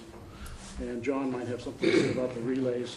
The relay and propagation programs have probably tripled the commercial landings here in Westport in the last 6 months, pretty much due to a really well-managed and organized propagation program. And what little bit of oyster activity has taken place this year just south of Hicks Bridge, it looks like it'll be a banner year also. So economically, the commercial shellfishing business in Westport is on a big upswing. Good job, folks. Good stuff. That helps Good too. stuff. Good news, right? Yep, Yeah. good news, yeah. Continuing to work on our management plan for the town, for the shellfish Did you give us some, department. Gary? And we have Yeah, they're signed too. There you go, Gary. some issues for equipment, but we don't have to get into that tonight, I guess. Not immediate equipment needs. Well, Well, because we're trying to figure out what we need for equipment, Yeah, quite frankly, for money. Definitely want to let town administrator know. yeah, we have a boat that has a stress fracture in it, and it's 32 years old, and I went to 4 welders in town, and none of them wanted to touch it because it has pitting as well, which means that the salts got into those pits, and it's able to rut inside the metal, so you can't actually weld it as if it were without the pits. Well, you gotta get a You have request a in, you can't. source, I know, we just have to have a meeting to, Yeah. you have a source. I have a source, but there isn't enough funding in there right now. What do you have? We have about $2,500. A new boat, of a different type of boat would be $7,000. It costs $8,700 to repair this boat, or $20,000 to buy a new one of the same structure. So it's no brainer, go for the $7,000, but there's also some waterways monies Yeah. that we probably could take it out of, so. Why don't you try to get with Jack over the next week or so, so at our next meeting, we can kind of figure out what we're doing with this and how we're gonna be able to, I mean, you can't be taking a chance in a boat that's not safe, you know. So we've got to figure out a strategy on how to deal with this for you. We, well, we have other sources of funds, maybe, is it 2 different sources of funds that would add up to the amount you need? Right? Are you You said thinking? you have 2,500? I have $2,500 in an equipment fund, gift fund. Yeah. Some of that money I've earmarked for pumps and stuff. Yeah. But there's also 150-something thousand in the waterways funds, which I think we could probably tap into That as well. was up to 75, yeah. Well, let's address it and It let's should have it still ready, be so. reflected on the capital plan, the source being the waterways. Yeah. Ideally, if we got another source of funding, all the more reason, let's get it done, you know, If there's, take chances. if we use the waterway funds, we have to wait for town meeting. Well, Yeah, you're gonna If probably, If we had the money in the gift fund, we could buy the boat today. So, but you don't. we don't. the bottom line is you don't want to go out with a boat that's not safe. We're gonna be You know, we're doing, gonna have to deal with it as a town. We got a reserve fund, we got other issues, maybe we can do some transfers, transfer it back, get a loan someplace, figure out some way, but you can't be driving an unsafe equipment. We can't let you do that. we're looking at another 5,000 bushel cohogs next year, so Yep. it's a lot of weight there too. Yeah, Well, but it's just, Let's see if we can get before the finance committee, then not tomorrow night, but their next meeting. Okay.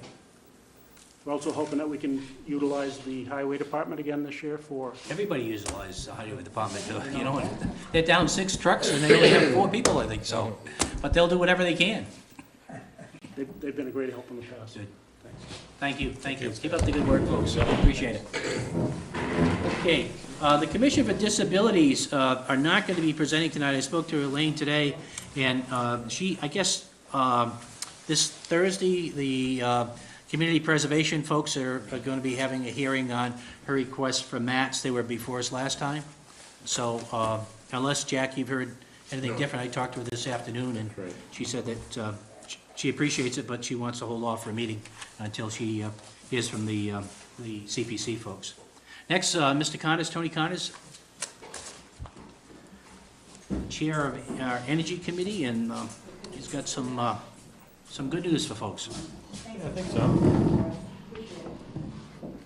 Okay, 2 things I wanted to talk about. First is the electric vehicle incentive program.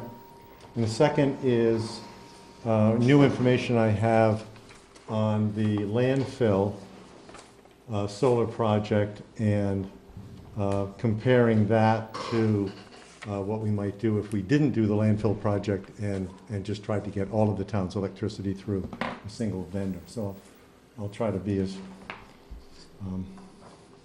efficient as I can here. I do have some. He's here, he's just out for a second.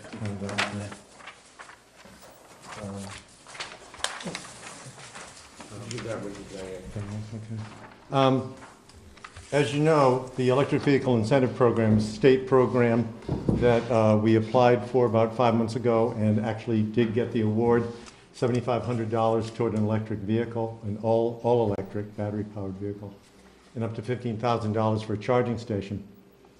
A heavy-duty, outdoor, level 2, 240 volt charging station with 2 ports, 2 cars at a time, is probably maybe $8,000, $9,000. So $15,000 covers that quite easily. That's not the problem.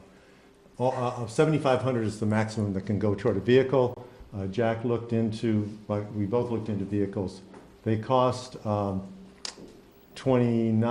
$32,000. So once you subtract the $7,500, you've got about $20,000 to $25,000 that the town would have to come up with to actually buy the vehicle sometime over the next year. So I looked into where the savings would come from. One way that came up in conversations with Jack was that the use of the vehicle would probably be the building inspector, or at least that's one possible. Somebody who runs around town 10 miles, 20 miles, 40 miles, and then can charge it up. These vehicles are about 80 miles to a charge. The building inspector's reimbursement for using his own vehicle last full fiscal year was $48.50. Other years it's been 35, 37 or something like that. So Yeah, the mileage rate went up last year. yeah, it did go up last year. So at that rate, an electric vehicle would be, quote, paid for, you know, and this is all very straightforward math, by the way. I mean, very simplified math. I didn't, for example, factor in on the negative side that electricity also costs money that you're using to charge it. I also didn't count the residual value of the vehicle after it was paid off. So again, just trying to keep it very straightforward. At that rate, though, it'd be about 5 years, maybe 6 years to, quote, pay off the vehicle, which is not bad from a medium, if you've got sort of a medium-term benefit. And you still end up with a usable, efficient car 5 to 6 years out.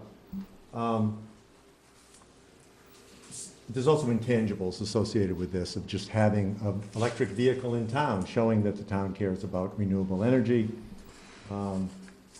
But that still leaves us with $20,000 to $25,000 during tight physical times. So there's another possible alternative. Anybody who's providing us with a power purchase agreement has a capital cost that they have to deal with.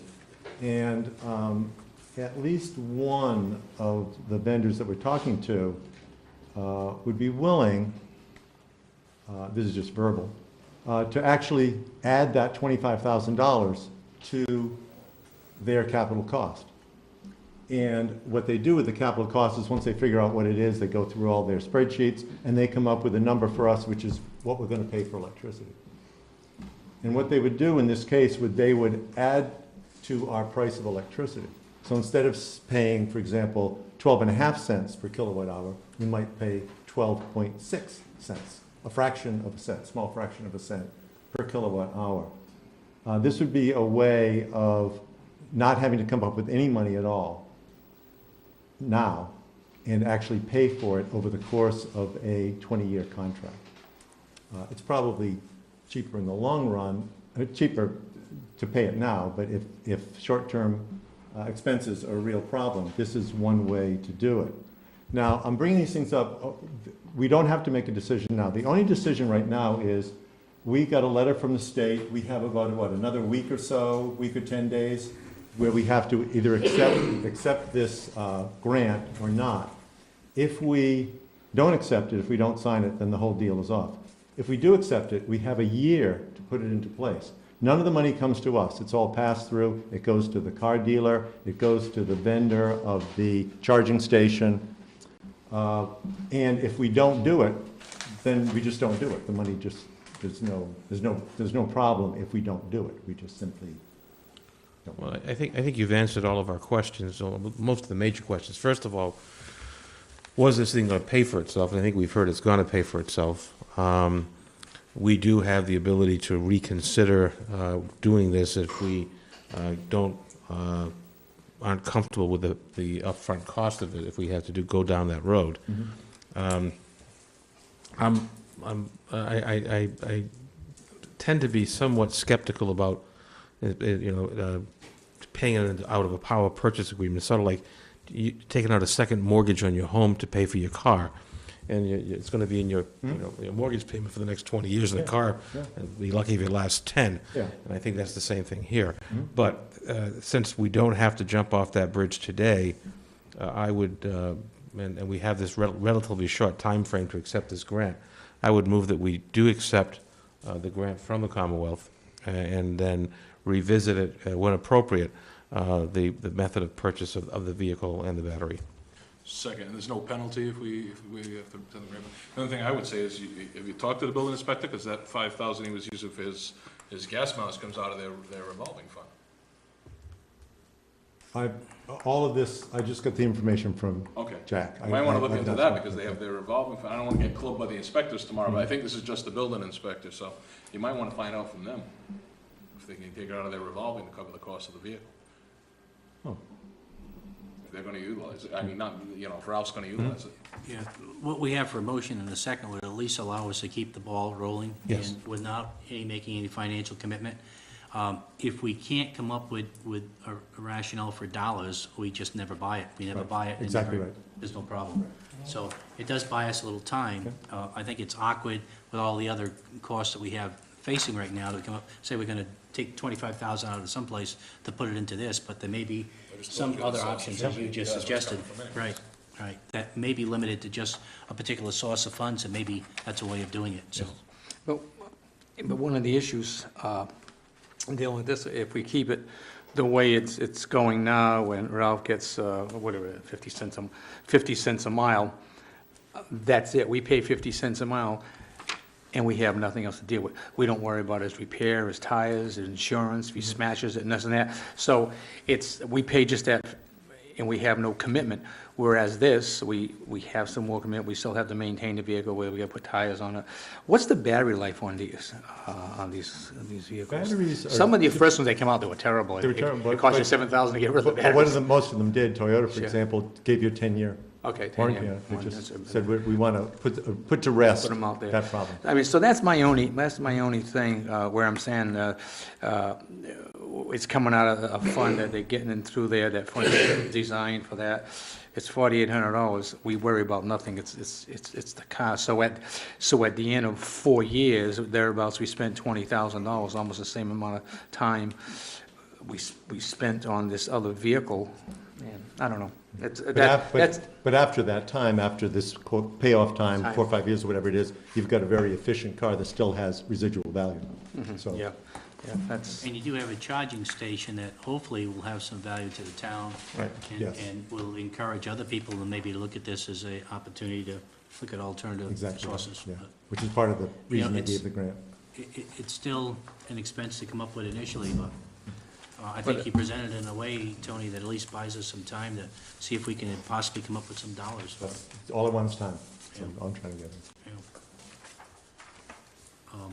I don't know how the building inspector would feel about, he seemed to be willing to at least try to go with this. I think his preference would be to hold on to his own truck and continue to do it and get reimbursed for it. But I especially can't if blame him. especially if you hit a four-wheel drive vehicle, off-road, construction site, and get stuck in the mud, this is, this was probably, and I'm just, my thing, if in a city where you have an inspector, the guy's looking at houses, the guy's running around code enforcement, he's running right around the street. But don't forget, you get we're rural, we have a building inspector who's going to a construction site now.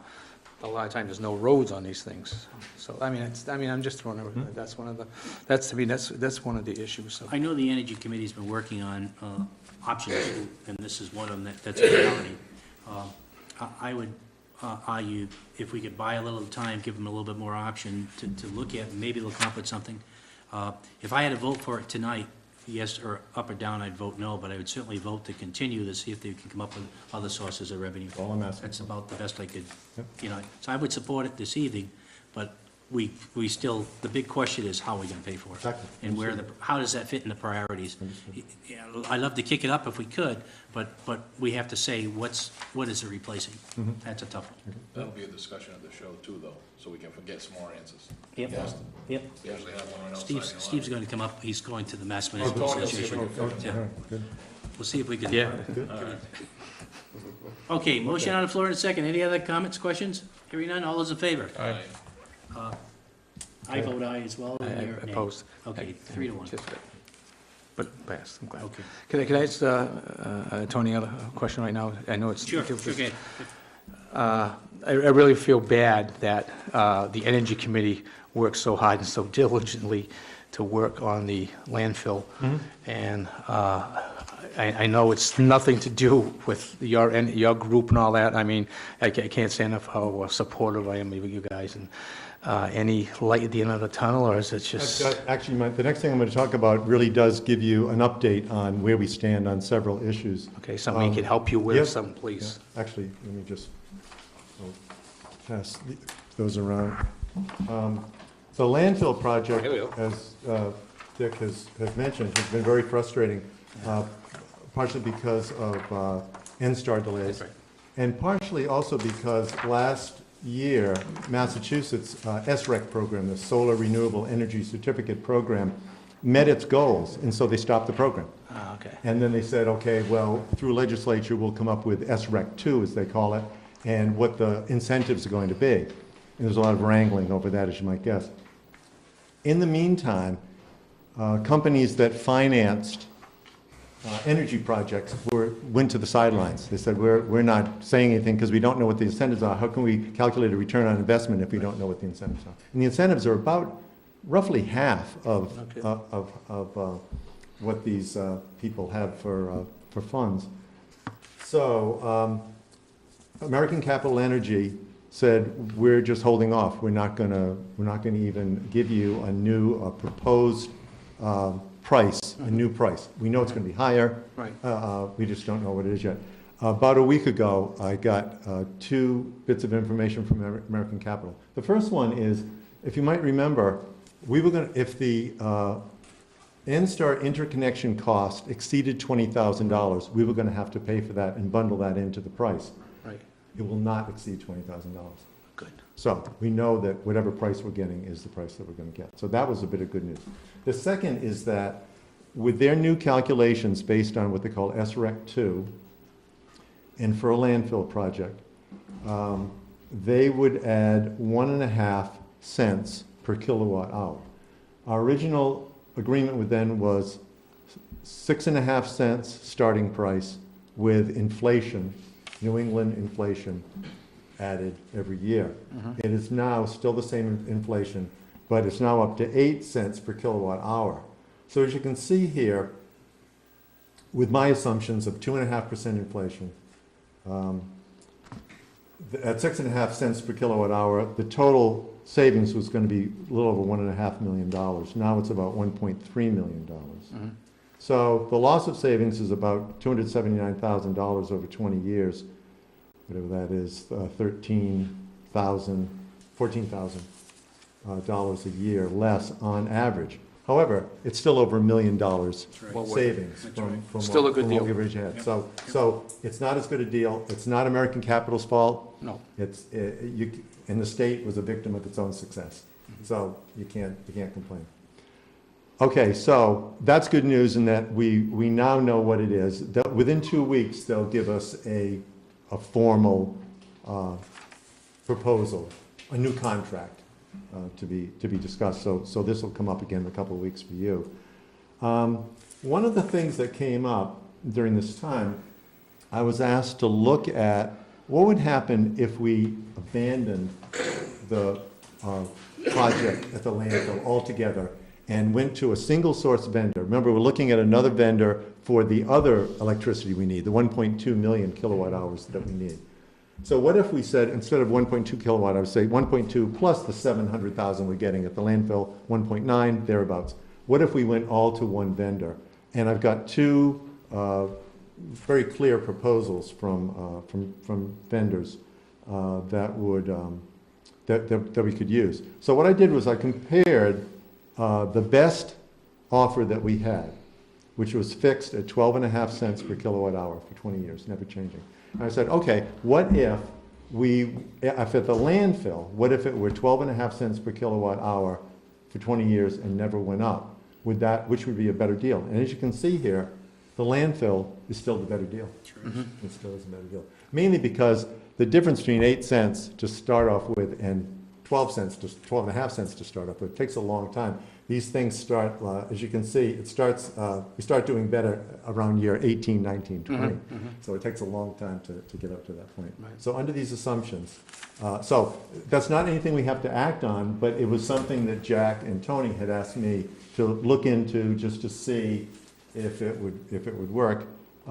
These are I was working on these over the weekend. I really need someone who's more of a financial person than myself to also go over these with me, just to make sure that all the assumptions are correct and so forth. But initially, this is the way it looks. So we don't have to decide on anything about that. I just wanted to inform people. This is good news, though, because I think people were quite concerned about what it would actually cost to connect with NSTAR. Yes. And we had, a long time ago, it got some estimates, we thought it would be under 20, we based it on that, and it looks like the reality is Yes, gonna be under. so I was very And happy with secondly, you still, although we had some fears and what it's gonna look like with the state, we're still looking at, based on what we know today, we're gonna be making about 1.3 million on an average for 20 years, so, Yeah, you know, not that bad. translates Not bad. over 100,000 a year. Mhm. That's something we could use in this town right now. And it provides an alternative source. Actually, more like about 60, Yeah, about if 60, you start- 70, like 70,000. Yeah, so, But anyway, yeah. it's a lot of money, Yeah. and we need it. Mhm. So, now, one of the things, though, when we do get together with American Capital again, and I'll be talking to them again this week, we need to know where we stand in the queue here as well, because one of the things that, if we have to wait another year on this, we're gonna all quit, is the Energy Committee. It's just very frustrating. So there has to be something about that. In fact, it could be, depending upon which of by the way, there's an Energy Committee meeting next Monday, and we're gonna look at all of this stuff again and compare the vendors that we've got as to which one that we would recommend. So probably 2 weeks, or at your next meeting, I'll probably come back with a particular proposal. And if you want, we can actually have the preferred vendor come and speak to it. What do you think the time to hook up to the grid? Any? Well, it depends. On the landfill one, I simply can't tell you because it's all up to NSTAR. Right. Okay, Any so feedback? we just don't know. So I'm waiting on them. I mean, we've been waiting so long. I couldn't even tell you. On the other one of the ones that we're looking at is a project that's going into construction this quarter, Okay. the end of this quarter, and will be online well before the end of the year. So in fact, we may have a power purchase agreement for 1.2 Before we get to that. before we get the So landfill. realistically, you're probably gonna have two recommendations. Yes. Yes, exactly. We'll have to Going back to where we were before. Exactly. Well, a power purchase agreement. That's right, for and an that's right. Yeah. And there's something about hedging a little bit and, Right. and spreading it out. Yeah. Also, the other thing is, if you add up those numbers, they don't come to the 2 or 2.1 million kilowatt hours that the town uses in a year. But there are issues where the town over time may be using less electricity. And so you never want to have more net metering credits Okay. than you can apply to your N-Star bills, because they're worthless if you worthless, can't that's apply right. it. Yeah. So, But the combination, within the next month, we should have a pretty good handle on the impact that we're gonna see on both. Good. that's, So that net metering will, for one, and the, hopefully the landfill. I mean, if they've got to the point where they've estimated what the internet connect cost is, they've Yeah. actually done some They've work. done on they've it. done some engineering, they've done the preliminary engineering study, so, there's a few With other all the things. squeezing that was going on. Yeah. All right, very good. Yeah. We're gonna squeeze more if we can. We're gonna get Yeah. it going. State and local rep did a lot too. Yep, Yes. yep. Yelling at them. Yeah, they did. They Thank you. both have, okay. Thanks, Tony. Thank Good work you. Good work. Thank you. Okay, appointments, done. Action items. Chief, please go on down.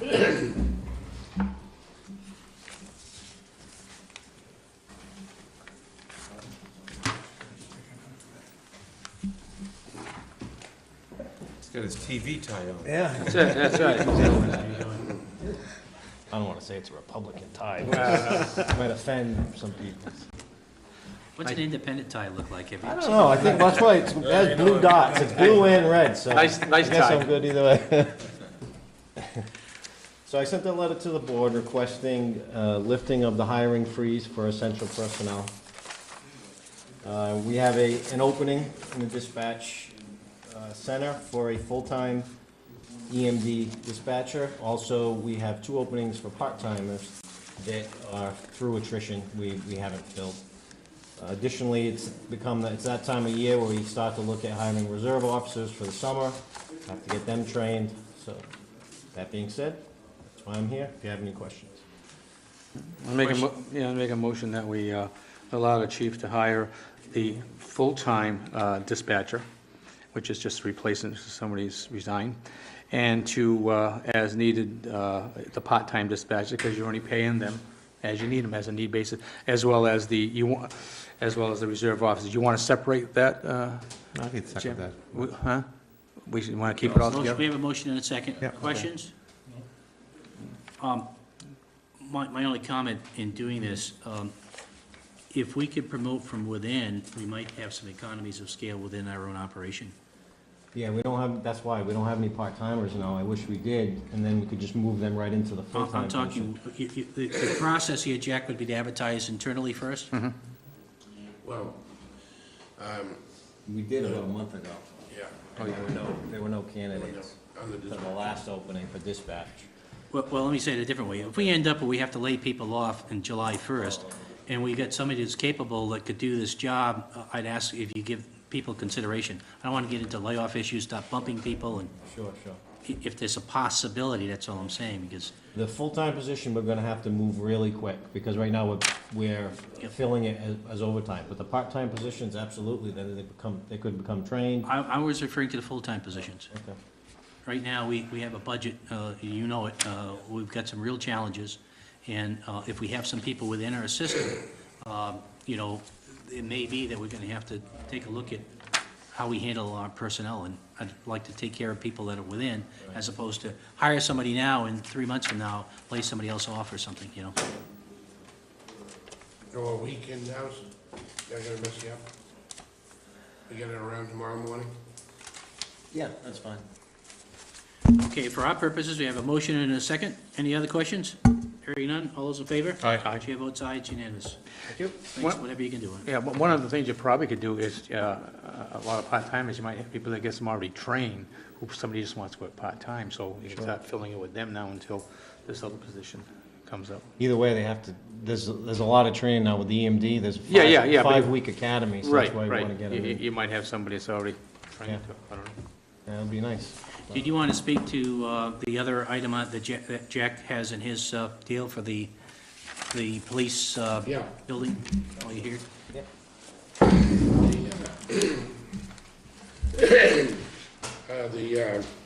We have, and we've distributed to the board, plans and options that have been worked on by architect Joanne Bentley. And you have all those plans. Hopefully you've had time to look them over. Plans reflect a raised and peaked roof, such that the mechanicals that are now on the main floor can be housed up in the eaves, above the ceiling. That would free up, what, 12 by 16 room, chief? On the main level for use by the department. Other options identified are expansions front and rear to provide added office space in the front and a sally port in the rear. They want to explain what a sally port is to the folks? A sally port is simply an enclosed area that you can drive a vehicle in, secure the area, and then be able to have the prisoner be escorted into the building. So we asked you to take a look at and review these plans so that we can discuss them this evening. Another option to house the police department would open up if the town hall and annex offices were to be moved to the middle school following the decision to move the middle school students to the high school. Police could relocate in the town hall, and the annex building in the current police station could be leased out. That pitched roof would still have to be done in order to deal with the water issues. So those are the options that we've been discussing with the chief.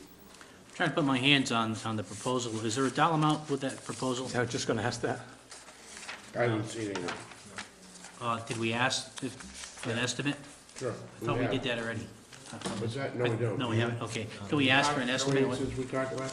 I did. I asked her for a back of the envelope estimate, Yeah. which she wouldn't be locked into. Right, right. And she said she would get back to me. Okay. It definitely would not be a concrete estimate. There's too many variables. You'd have to pay her to do Yeah. an official estimate. But it would be nice at least to get an idea. Are we talking millions here? And, Absolutely. you know, because that factors in everything else. Do you have any Find it comments hard to- about that remodeling, so to speak, and roof work? Yep. Well, I would find it hard to believe it would be millions, but Right. it would be a sum of money. Either way, we definitely need to fix the roof because it's continuing to leak every storm. We see a new circle in the ceiling tile, so water's coming in somewhere. So either way, we would have to at least put a pitched roof. If we were to remain in that building, there would have to be some expansion that would have to be done. Either the Sally Port in back, a community room in front where we could take reports. The idea of the police department coming back to the town hall, I think is definitely a viable solution if it's cost effective, if it fits into the town's plan overall. I would be in favor of that. There's some nostalgia to being back into an historical building.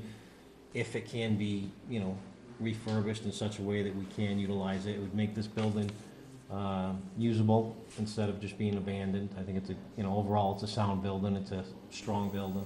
But realistically, we're gonna have to do the roof before we even think about these other options. Yeah. We're gonna be in that school for a while. Right. And so I think what would be helpful for us is rather than sort of looking down the road 10 years, is to look down the road a year and say, okay, what are the options for this roof? And what are the various scenarios for expansion of the footprint with the front and the Sally Port in the rear?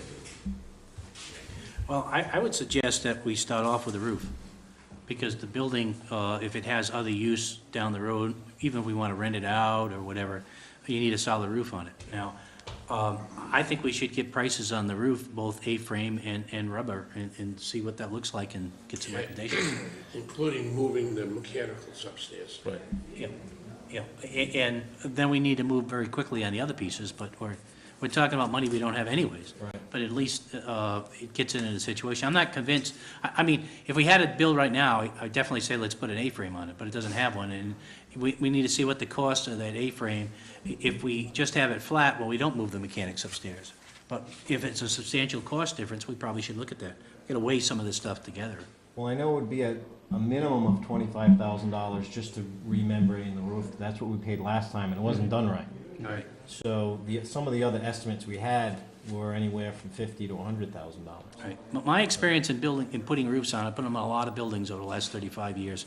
You can probably put a rubberized roof on more economically than anything else. Now, that doesn't solve the police issues in terms of what you're gonna do with the building. Space. That's a different issue. But if you're looking at 2 or 3 times the cost of an acre, then we really gotta be bought into, we're gonna use that as a police station, because I think you could put a decent roof on there, and, get some 20 years out of it. You should be able. Oh, yeah, definitely. It just, whatever happened 20 years ago when they first redid the roof, there was errors that were made back then, I think, and errors repeated, and that's why we're at where we're at. So if it was done right, then sure. If it stopped leaking, then the building would be, sound. Would it still fit our needs? No, but at least it would, we wouldn't have water leaking on our head. No, and I agree. What we gotta do, either one of them, regardless who's gonna be there, we gotta fix that roof, limit that, because it's still a decent building, whether they're gonna sublease or get transferred into somebody. And then, to solve your problem is room-wise, and this would give you a massive amount of rooms, almost over here, the whole place, so, nice. So Jack, can we get some quotes on? Yes, we'll A rubber roof and have another chat, you and I, with Joanne Bentley. If you're gonna do that, look into the white roof. White plastic, white membrane. It's a lot cooler, and the snow slides off. Flat roofs don't work in New England.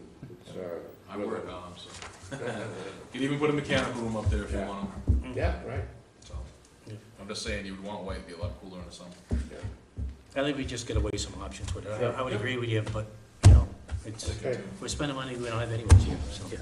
Well, even, I'm gonna get back to that electric car, there might be other departments that might have the use for that electric car. The Say town- more. Yeah, well, the Council on Aging may be able to use it to bring people to doctor's appointments Yep. without spending any fuel. Yep. Instead of the building inspector, they're not Yep. going down, There are roads. bumpy That's just my roads and- issue with it. Well, I agree. If most of the new houses don't have even a driveway. No, No. yeah, it wouldn't, even with a front-wheel drive, it would work. Right, but the Council on Aging, like I said, may want a free car to deliver meals or check on elderly people, things of that nature. I thought the chief was gonna volunteer to have an electric No, car. no, you'll have an ex-selectman attack I was gonna volunteer the town administrator. I tried, but Yeah, selectman tried to get a little car he'd over go, there. he'd be halfway home and he'd have to stop, Plug. Throw a couple of batteries in the back. Charging station with them. Yeah, we'd have to put the charging station that comes with it someplace halfway in between. The calls. Yeah, or even the school, maybe the messenger or the Well, person who that's goes back and exactly forth what to Yeah, the school. messenger. that's a good idea. Just the 4 schools around there. Yep. If we got the more weight, the less miles they get type of leave, if they're still like they used to be. Hmm. They carry some weight. Appreciate it, thank you, This makes sense. Thank you. appreciate it. Okay, tree warden, I think, No, I think Dick or somebody asked. somebody asked a question on tree warden. Michael, somebody asked about the tree warden. The tree warden's responsibility Sullivan did. position, some years ago, merged in with the highway surveyor. Right. And years ago, it used to be a separate position elected, but highway surveyor takes care of the trees responsibility. I don't know what board member had He asked. left, so we can't pick up. Yeah. I think we're gonna have to put it in the job description if you wanna keep it that way. Absolutely. Yep. Oh, I think it actually is It is. in It has the to be job included. responsibility. Okay. I think that's they fine. did, I don't know, Craig, 10 years ago or something like that, you know? Okay. Okay, next is subordination of mortgage. People have that in their packets. Any questions on that? Any recommendations? We approved it once. Yeah, we'll approve it again, I guess. Second. So move, Steve Willett. Second. Okay, any questions on that? Just switching banks. When they started the process, they found a better bank. Okay, hearing none, all those in favor? Aye. Chair votes aye, it's 4-0. Next is acceptance of the second donation for the animal shelter from Mrs. Plamondon. Yeah, I actually feel better with this one because I think we were charging down a road that we were gonna accept a gift to build something we didn't know how much it was gonna cost. So I think she's loosened her criteria Yeah. by saying that if we can't build an animal shelter, she would allow to have her donation to be used to operate a spray and neuter clinic in town, so actually do that in mobile units. Jack had some figures on that in terms of cats. Didn't you have that for, Oh, she, one of the conversations I had with Ann, she said that one pair of cats can create over their lifespan 340,000 more cats. I don't know about 340,000, but at least 100 on the Route 6 area from a couple Yeah, of I can tell you where they are cats. right I'll now. tell you that. Yeah, anybody in the north end there, Tony's Package Store, we know about that. okay, we have a motion on the floor, maybe? Yep, so moved. Second? Mr. Chairman, this is the second building now we're talking about. I mean, are we gonna expand the duties of the building committee, or what? I mean, because we're gonna look into this No, type at this of point, building we're station. just, at this point, we're just accepting another 20,000, it's up to 40,000, and we got 40,000, and I know, but who's gonna be looking for the building? Donna didn't see any. we're gonna buy a little bit of time on this, maybe another couple of months, and then see how things shake down. Maybe there'll be some space, maybe there'll be some space, you know, and the idea is we've got 40, it'll be a lot easier if we had money to build a building, we don't right now with 40. Look around some town Then land. again, there are some options within the town if we can free up some space, but who's to say, you know? At this point, let's accept the money if we can. And she's, as Craig said, she's given us some flexibility. If we can't afford to build a building, we can still do some Gotcha, I things. want it, I'd just like to see some planning. That's all, strategize. Sure. Well, you just talked about I your know, neighborhood. Nope, yeah, If we were able to take care of a I couple of... told you already, there's a spot out there, right to the left of the highway, Mom. No, I'm talking about the cats. Oh, yeah, we know about that. So, we could just help out the neighborhood with the We've cats. already spayed 5 dogs. Okay, motion and a second, all those in favor? Aye. Who's seconded the motion? I think. I believe I did. Yeah, I think Steve did, yeah. No, I think he made it, I seconded it. There Okay, you go, backwards, sorry. okay. Motion and second, all those in favor? Aye. Chair votes aye, it's unanimous. Next is town hall heating system. We talked a little bit about that before. There's concern for elected officials and appointed officials in the town hall that if we kind of address a minimum policy on our system, we're trying to keep it going as best we can. Again, they called on the highway department one day to get the boiler going because the boiler wasn't going, but we need to have some kind of plan. Jack's working on that. I think he's gonna have a person on call, a service contract. I think Steve's made a couple of recommendations on Top of folks. the list, though, when something like that happens, please notify the board, because I was off that day, I would've came down and looked at it. I had no idea the heat was off yet. Yeah, it's been off about 3 times, Steve. Well, in the we need to know. last couple I mean, months. that's something the board should know, Right. especially if it's a couple of times. So. Okay, Jack? That's only- Got a built-in man who can help us with the boiler. All right. Yeah, I think it's, We could call you almost every other week. yeah. I mean, the board should know about it anyway, so people are, saying it's 40 degrees. Yeah, well, it wasn't 40, it was 58, I think, was what it Some got down areas, to. I guess. Yeah, some people left because of it. But again, it's happened about 3 times, and Yeah. I think it's just the amount of water in the boiler, basically. I don't know. What does it look You like know, in the picture if they still pump? Yep, yep. But we need to have a plan for it. Next, moderator, we had a email from the moderator requesting some warrant articles. It should be in our packet. Any comments on that, folks? When are we closing it? The warrant? It won't be till, is think it we made a March? date yet. No, we have March. No, we have to go back and look at, Jack, do you know what it is from the Before town it used to be meeting? February, but that was when it was in April, now it's in May, so it's. It's on bylaws, so it's there. I'll move the moderator's request. Second. Okay, I have a question on the first one. I don't really agree with the first one. We brought it before the ballot before, there were 1,653 people that voted to have town meeting on a Saturday. Before we actually have the first one, we're already gonna change it and ask the people during the week if they wanna go on a Saturday. There's 1,653 people, I thought some of those folks might be able to attend on a Saturday night during the week. That's why we did the ballot to start with. So why would we change it without even trying it once? If we already had a vote? I'd be against that one, because just for that reason. I mean, all the others, I think it's his responsibility. This one here, I think is part of ours when we call the meetings. And we did go to the town by ballot to ask, and, you know, that was the only one that passed the ballot, and people felt pretty strong about having it. And we So did it, we said, that's the only exception I would make with it. yeah, and then we said we would try it, if it doesn't work. I mean, personally, I'd rather have it during the week than Saturday, so, I mean, I Well, you're the understand. one that wanted Saturdays, make up your mind. No, I wanted Oh, it I'm Saturday, sorry, Steve, Dick, because the my bad. majority of people in town that I talked to said, look, we could attend Saturday, Yeah. but during the week is a problem because of working so close. Saturdays So- are more of a problem with baseball and whatnot, trust me. Yeah. But, You know, I'm not arguing it, I'm just saying that we took a vote, we took it, we put it on the ballot. The all right, if people you told guys us wanna they shoot wanted it. down mine, then we'll redo it, I guess. I would just get rid, I don't care for that Do you want first to do a one. friendly Take a- amendment for that one? Well, Yeah. Or you wanna vote I'd on like to have the moderator, you know. Do all of them? Okay, motion on the floor is to do all of them. Any other questions? Hearing none, all those in favor of the motion? Aye. Uh, I guess Mr. Spurlett's gonna hold off, chair votes no, I don't know. Okay, so that's split, that doesn't Are you move saying, then. are you voting no, or are you? I'm voting no. Okay, so, Okay, Two failed. now my motion will not include the first question that did, because there was debate on it. so you do So the it's- three, Yeah, two, 3, and 4. yep. Second. Any questions on that? Okay, that allows, anybody in front of me allows to have the moderator appoint a Deputy. deputy. What are the other two? Anybody have it close? Yeah, the other one, he wanted to use follow the bylaws and regulations. In other words, like the Robert's rules, And but he then- had rules that dealing with, a book dealing with moderators. It's all stuff that basically Yeah. falls under his His- responsibilities, and he was just, Yes. out of courtesy, was giving us a little bit more explanation for it. The most recent addition, town meeting times, a handbook of parliamentary law published by the Massachusetts Moderators Association, except as modified by these bylaws. So it's just, he wants to use that as his guide. Okay, I think it's all those in favor? prerogative. Aye. Chair votes aye. It's unanimous. Yeah, And then we just bypass the second one. Jack, would just tell them that if you would like to try it one time, because actually, I think it's in the bylaws too, so Yeah. we'd be violating the bylaws if we didn't do it, because it was a vote to do that, so.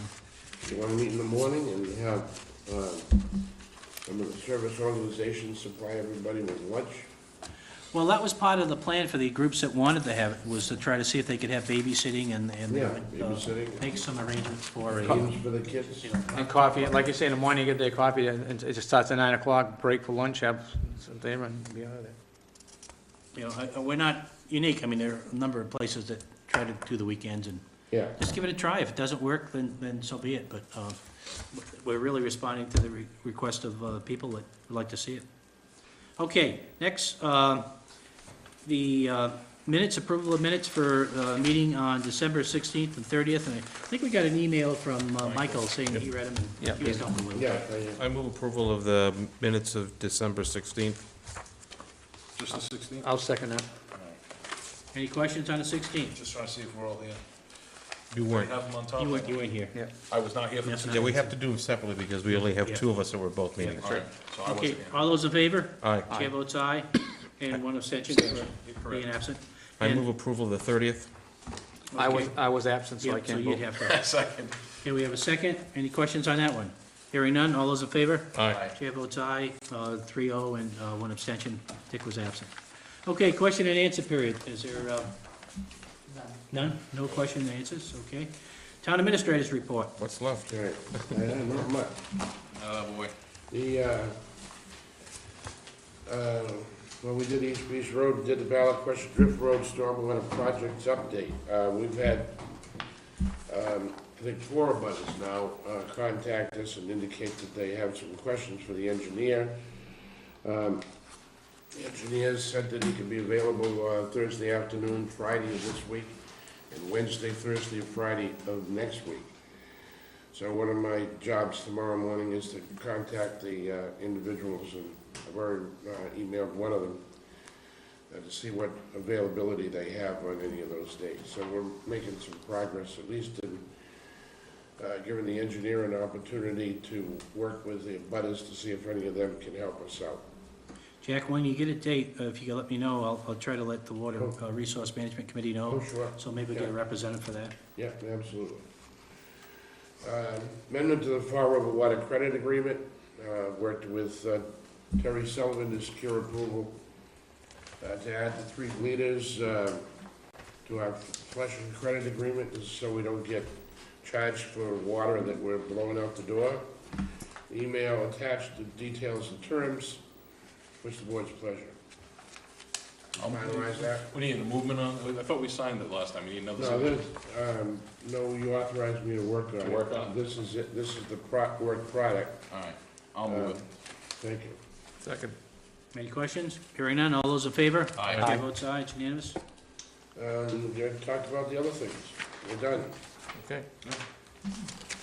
The other things are the school budget requests and the police station expansion plans and options.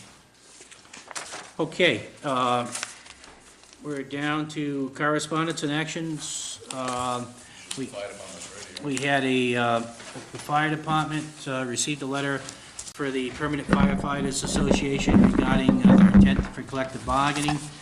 We also received it from the police and ASME as well. ASME right? as well, yes. So we have three unions that want to enter into negotiations. We did have an executive session this evening and talked a little bit about strategy for the executive session. And at this point, we'll acknowledge the letters, but we're going to have to buy a little bit of time to identify a source of funds to negotiate from. Any other comments on that? Hearing none. Other correspondence, I think they were just from the other folks, right, Jack? You had some correspondence for the easements, but you mentioned that in your report earlier.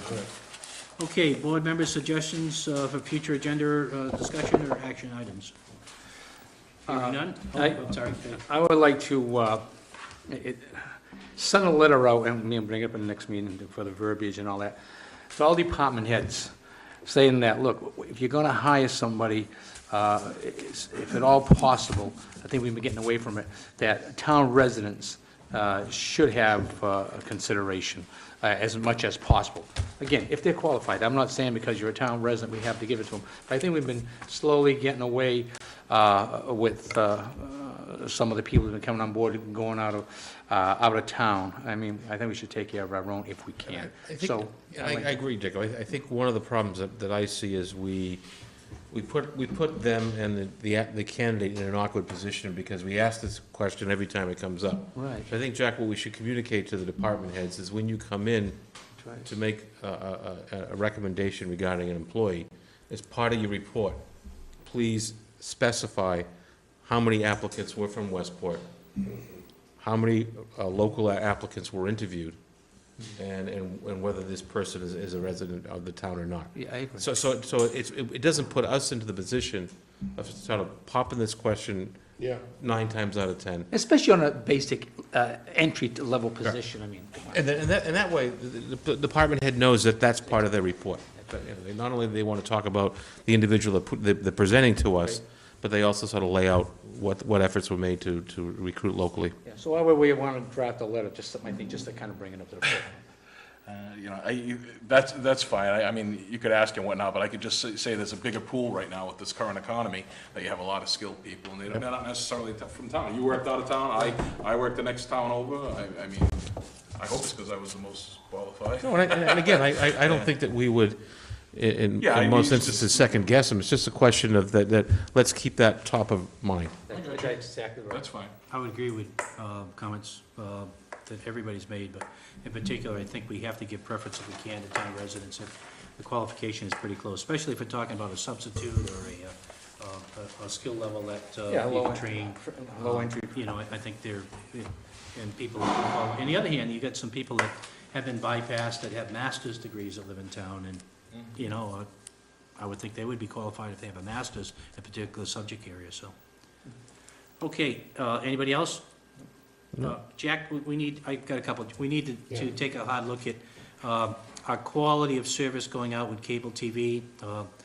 The schools must have equipment that they can't use they tape. We sent employees down to tape the meeting, the last school committee meeting, but I guess it hasn't been aired because they can't play it out from the schools. I guess the equipment's faulty. Well, you know that's been approved. You guys approved it. I know, but It's I mean, all in the works, okay. but in the meantime, you've got a meeting that was crucial for the schools that are trying to play their stuff and they can't get on the air. It was broadcast live. Yeah, it's broke though. They started. They can't broadcast that meeting anymore. Ours was bad too, I guess. And ours last meeting was pretty bad for the sound, but Well, we got a that was meeting different when issue. Jack can't make it though, but I will discuss it again. But my point is the quality of service is not acceptable. Well, that's why we want the updates. Can we get an update, Jack, on the purchases? All we can do in this year, as I said in the email I sent out to you today, I got you. is They're doing the this upgrades. room in the high school meeting room. Correct, and that's important to what we're talking about, because that include a server upgrade that would help us. So we just need to know when we can expect the upgrades. Well, the school department is already working on theirs.